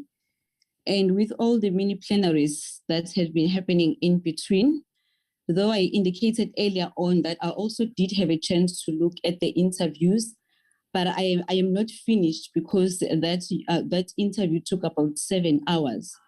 So what we are requesting is more time to do our work on our side as well, do our own checks, and maybe discuss this matter in the next sitting or in the next portfolio committee sitting or on the 27th as it was initially scheduled. We will truly appreciate if you can consider our request, Chairperson, because we do want to make an informed decision as well. Thank you very much. Honorable, thank you very much. A contribution, Honorable Ramolobe. Thanks, Chair. Chair, Honorable Pillay already has motivated enough, has said a mouthful. I would like to concur with the submission that we recommend Mr. Mashinini to retain, especially since he is quite familiar with the process of IEC and elections. So it will be in the best interest of the country to have someone that is quite familiar with the process, Chair. But I'll end there. I don't know through you whether we should speak to, or are we allowed to speak or engage on the matter of what Honorable Tito and Honorable Kanyile would have made suggestion of. I would take an advice from you, Chair, if we're allowed, so that we then make submissions or our views on it. Thank you. If you have a view, you can contribute to that issue so that we don't take time. Thanks, Chair. Chair, bearing in mind that there is a view that we should, Honorable Kanyile and Honorable Tito are making a submission that they be given time to process this, bearing in mind that interviews were long and so forth. I think we all were quite familiar and aware that there is this process that we need to engage on and we need to finalize on it. And I think it's within the best interest that the sooner we finalize on this matter, the better for us to be able to generate a report that must go to the House, table to the House for its final adoption. And so that the new commissioner can come in and start the process of working, especially bearing in mind the challenges or realities that we raised regarding or that are facing IEC per se that requires to be resolved. 2024 is just around the corner, and the election process of 2024 doesn't start in 2024, starts in 2023. So the sooner the work of the IEC starts to gear up, the better for us, so that we're able to have credible and solid, fair elections. Thanks, Chair. Thank you very much, Honorable Ramolobe. Honorable Lizelle. Yeah, thank you very much, Chairperson, for this opportunity. I've listened very carefully to what the Honourable Pillay has said. And Honourable Pillay now advances the point that, Dr. Mashinini, or has got experience and nobody can discount that. But one must also remember that we've just had a presentation where the IEC themselves have highlighted the fact that one of the critical concerns is the very low turnout of youth, the low voter participation amongst the youth. And we're a very young population. Now, amongst those candidates, there are people who are youth activists who work in the education field, in civic education, in teaching people about elections and why their vote matters. So really, I would like to say that I don't, unless there's a specific rush to complete this work, I would like to concur and agree with Honourable Tito and Honourable Kanyile.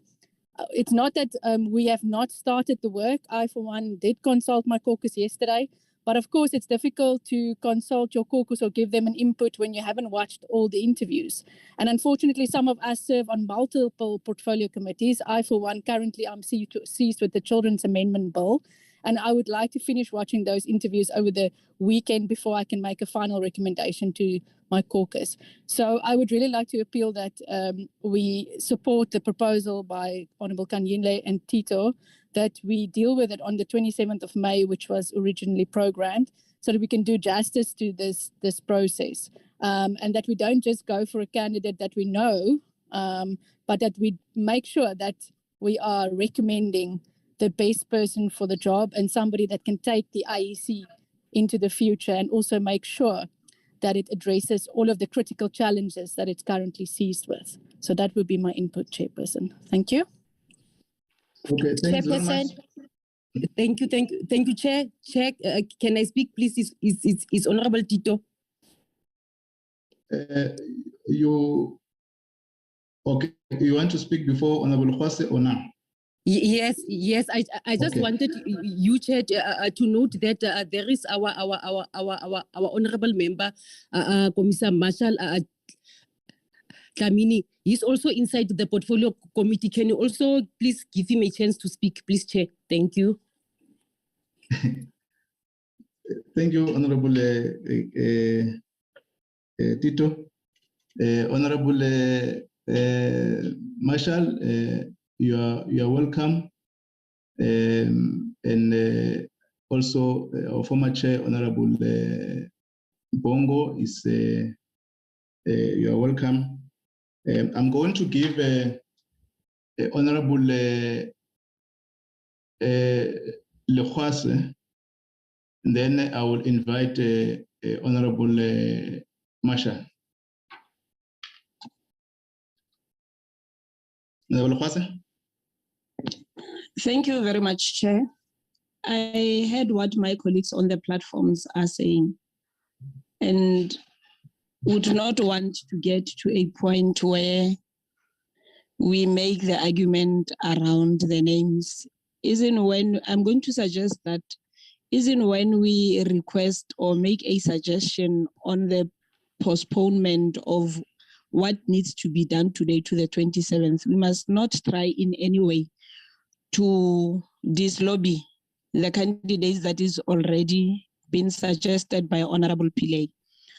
I hear my colleague, Honorable Lizelle, I don't know if I heard her correctly, saying that we must do justice to the process and we must not only recommend a person that we think we know or that we know, we must make sure that the decision that we take is the decision that will be best for the country or for whatever that she said. But I'm saying to you, Chair, the recommendation by Honorable Pillay is a recommendation by Honorable Pillay. If you think that a person that is been nominated or that is being proposed by one member is not the best, please let's not go to an extent of saying it now, especially that you have not yet completed the consultations or the researches or the investigations with whoever that you had to do that with. So I'm saying, Chair, as we are sitting, I'm boldly going to say on behalf of the ANC, the recommendations that Honorable Pillay has made, we concur with those recommendations. And where we are sitting, having gone through the consultation process with the party, having gone through the interviews or watched the interviews, we say with the experience that he has and with the current situation that we have, we are busy with the amendment of the Act.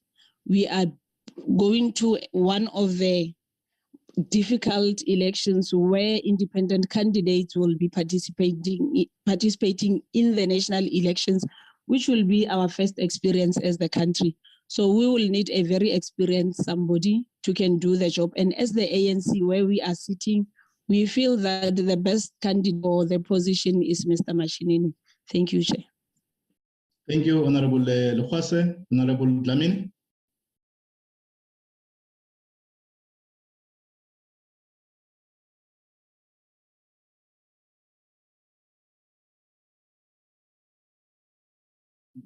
Honorable Dlamini.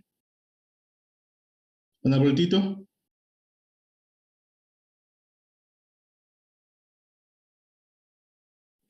Yes, Chair, he's coming in. But you said he's in the meeting. I can see here. Okay. Members, it is clearer that we are I think we must appreciate the process which was laid. And I want to caution members not to bring issues which are not or were not adopted as a process. We noted that the speaker referred the matter before this portfolio committee. We requested the team, the secretariat or the content advisor to table the matter before the committee for noting. And we said to the portfolio committee, we are requesting members to go and consult on this matter. We even said we are requesting members to go and watch as part of the consultation on 2 issues. The interviews conducted by the Chief Justice, if you have not watched them, or the team that you are consulting or the party. Secondly, there are CVs which are public that you must interact with. That's our summary in the first interaction. And we have said that we're scheduling this item on this particular day, which we agreed. We came back to the portfolio committee again and said that because of the issues that we're dealing with of the electoral amendment, the main court decided to shift the dates and give more time to members to go and consult and come back to the portfolio committee to deal with this issue. We've even said that because the date of the deliberation and adoption was scheduled at a particular date, we are we're extending that date until we revisited the date of the 27th to this today to deal with this matter. Now, I want all of us to have, at all time, when the committee deals with issues in terms of the process, we must appreciate that this is the committee meeting where all of us must able to, if there are challenges on the decision at a particular time, members must raise and articulate the position in terms of the process. And we must not wait until the item is on the table to come and raise issues with the interpretation that this process was not adopted by us as members of the committee. I think it must be clearer from that point that we as members of the committee, we know the fact that there are certain processes that the party we belong to, the ANC, the EFF, IFP, the DA, where members are participating in this matter, and other political parties in the National Assembly, a thorough consultation must be sourced so that there's able to be a proper decision, even if there are different views and names in voting, but at least there's a certification. So that process was laid down that we must deal with. And I think members, we must appreciate that at a particular point. We must not raise issues as if this meeting did not define, articulate, and resolve on what is going to be engaged on the process. We appreciate that there's a deliberation that was carried by the ANC has made its position that they're forwarding or no, they're recommending Mr. Mashinini, and it's noted. And the other parties that are requesting to go do further consultations. Now, members, each and every committee meeting, I know, and you know, all of us, that we do interact with the reports in terms of the item that is going to be on the table. So I think we must, all of us, take that moment on a decision processed, and we're not saying that members mustn't go and do further consultation. It's a point that we must be able to be concise on the issues that we as members of the committee will resolve on. And now that the matter has been tabled in this meeting, the ANC has tabled its position as part of contributing to the discourse and as influence. Will, in the next meeting, Mr. Matonsi, bring up a report of these deliberations and give members who are going to do further consultation as the request to the committee, and we adopt the report, to adopt, resolve on the recommendations, and we so that we're able to send the report to the National Assembly, noting that the ANC has already made its position in this meeting. It is important that as a collective, we're able to have a point of agreement in terms of the process always which we're taking. The last point which I must caution is that all the candidates who are here, who have been submitted, they've went through the interviews, and members will able to motivate, informed by the consultation, without necessarily rebuking candidates. And I think that's the spirit which we must hold, because we're here interfacing with the independent institution, which it needs collective persons to able to discharge its responsibility. So I think that is our summary in terms of how we are going to interact with it. Mr. Matonsi, you will but come Chair, to the... just on a point of order, I just want to clarify, because I'm hearing you also saying that now, and Honorable Legwase also spoke to that. My point was not to delegitimize one candidate over another. I was simply saying, which is a fact, that there's one candidate which we all know very well. I wasn't saying that that candidate is not suitable, etc. So I would like for that to be corrected, because seemingly I was misunderstood. No. I did not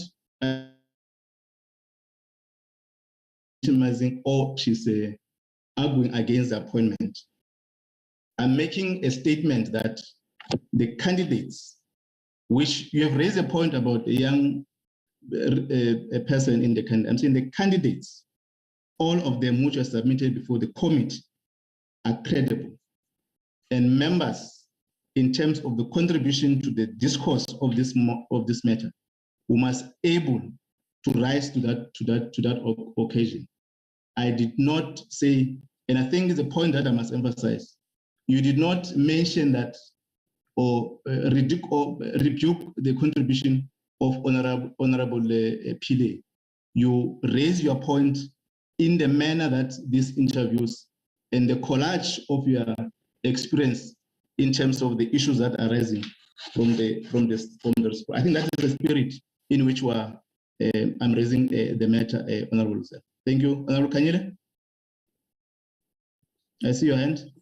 Yes, thank you so much, Chairperson. Chairperson, firstly, I'd like to appreciate the fact that you are considering our request. And secondly, I just want to re-emphasize that we would like to view like the YouTube further. I think if you remember very well, in the previous meeting, I did indicate that I got a sense that the report was not giving us a direction in terms of how we were supposed to make a decision, because if maybe all the factors were clear, we would have been able to do that. And then Adam advised that there is an interviews on the YouTube. You also concurred to that and said we can go and watch them. So we are saying in between, there's a lot of work and plenary meetings and everything. And another thing that we would like to request from you, Chair, is that in future, if there is a meeting that has taken place and we have confirmed the date, if the date has been changed, can you please be consulted? Because we normally get a schedule that the matters has now been scheduled, and we're under the impression that this matter was going to be on the 27th, which was going to give us ample time to be able to prepare ourselves, to be able to make contributions. Thank you so much, Chair. Issues, members. There's a structure which calls MENCO that solicit and assist each other to deal with the matters that must go to the table, to the committee. And that structure, members are invited.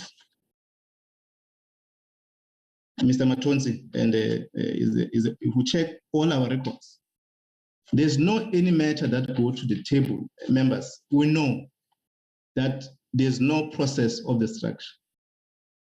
We contribute to engage, we take the issues to the committee meeting. There's no issue that just come to the committee overnight. We do thorough consultation, and it's what we've been doing since the 6th Parliament. In fact, even when Chairperson Honorable Bongo was still the chairman here, he introduced this technique of consultation with the members, because we are representing, whether in the committee or in the collective, to run the affairs of the collective of the committee on behalf of the National Assembly. That's the point that we must emphasize. There's no decision that we have processed without that consultation. And we have moved since that established principle by Honorable Bongo that it's important that all the decisions we're taking as members for tabling, we must consult. And I can confirm that to this date, we're able to deal with this consultation. Second point, the issue of viewing the interviews is not a matter we can raise now and today. I must emphasize. The interviews were public first. The YouTube is accessible, which we've raised when the matter was tabled in the committee. That let's go back, find time to interact with the YouTube. Mr. Salmo circulated also the YouTube. Also our responsibilities to find out, because that is part of enhancing the consultation for members to take proper decision. But at this point, we can't come and raise these matters of a YouTube. We must able at the time that Mr. Salmon volunteered that this is a process that we're taking. But in the spirit, members, let's those that have not done this thorough process, go back, all of us, and deal with this consultation. And in the next committee scheduled meeting, we'll come and do further deliberation, take a decision on the issues. And we appreciate all members of the committee for the work that we are doing. We close on that matter that the Honorable Pillay has made his positions, contribution and submission, and Honorable Elokhase has also considered, and Honorable Ramolobe. Is there any other matter outside this, Mr. Matonze? And Mr. Matonze at that point will come with the report of these deliberations on this matter. And further deliberation, then we take a decision, we close, we do recommendations. Is that our understanding, Mr. Matonze? Yes, Chairperson. Okay. And there's no other matter that I need to raise. Okay. I'm sure that before we stand out of the meeting, initially, Honorable Tito has requested Honorable Marshall Dlamini to contribute, but in the absence of that, will is Mr. Honorable Dlamini on the wants to contribute so that we close the item? Thanks, Chairperson. I think that the network was dealing with him. He's no longer in here. Thank you, Chair. Okay. Thanks, Honorable Tito, for that request, and with for other members like Honorable Hendricks, when he's in the meeting, we do allow members to contribute. I want to thank all of you, honorable members, for the contributions and interaction with the IEC on the report, and also thank you for interaction on this item of considering the nomination or recommending for a commissioner. And as we resolve that, we'll in the next session finalize next portfolio committee, finalize the recommendation of other members as you have agreed that we will want to further consult on the space. But it's our resolve that we must be firm on our processing and consultation. On Tuesday, there's a debate, Honorable Mr. Matonze, unless it has changed, and we take this opportunity to wish all of you members for the contributions to the debate that will be in our vote on Tuesday. Thanks, IEC again, and thanks very much, members. If in the absence of there's no announcement, Mr. Matonze? No, there's no announcement, Chairperson. Okay, thanks very much, members. Will then join the mini plenaries that are continuing. The meeting stands adjourned. Thank you, Chair. Thanks, Chair. Thank you.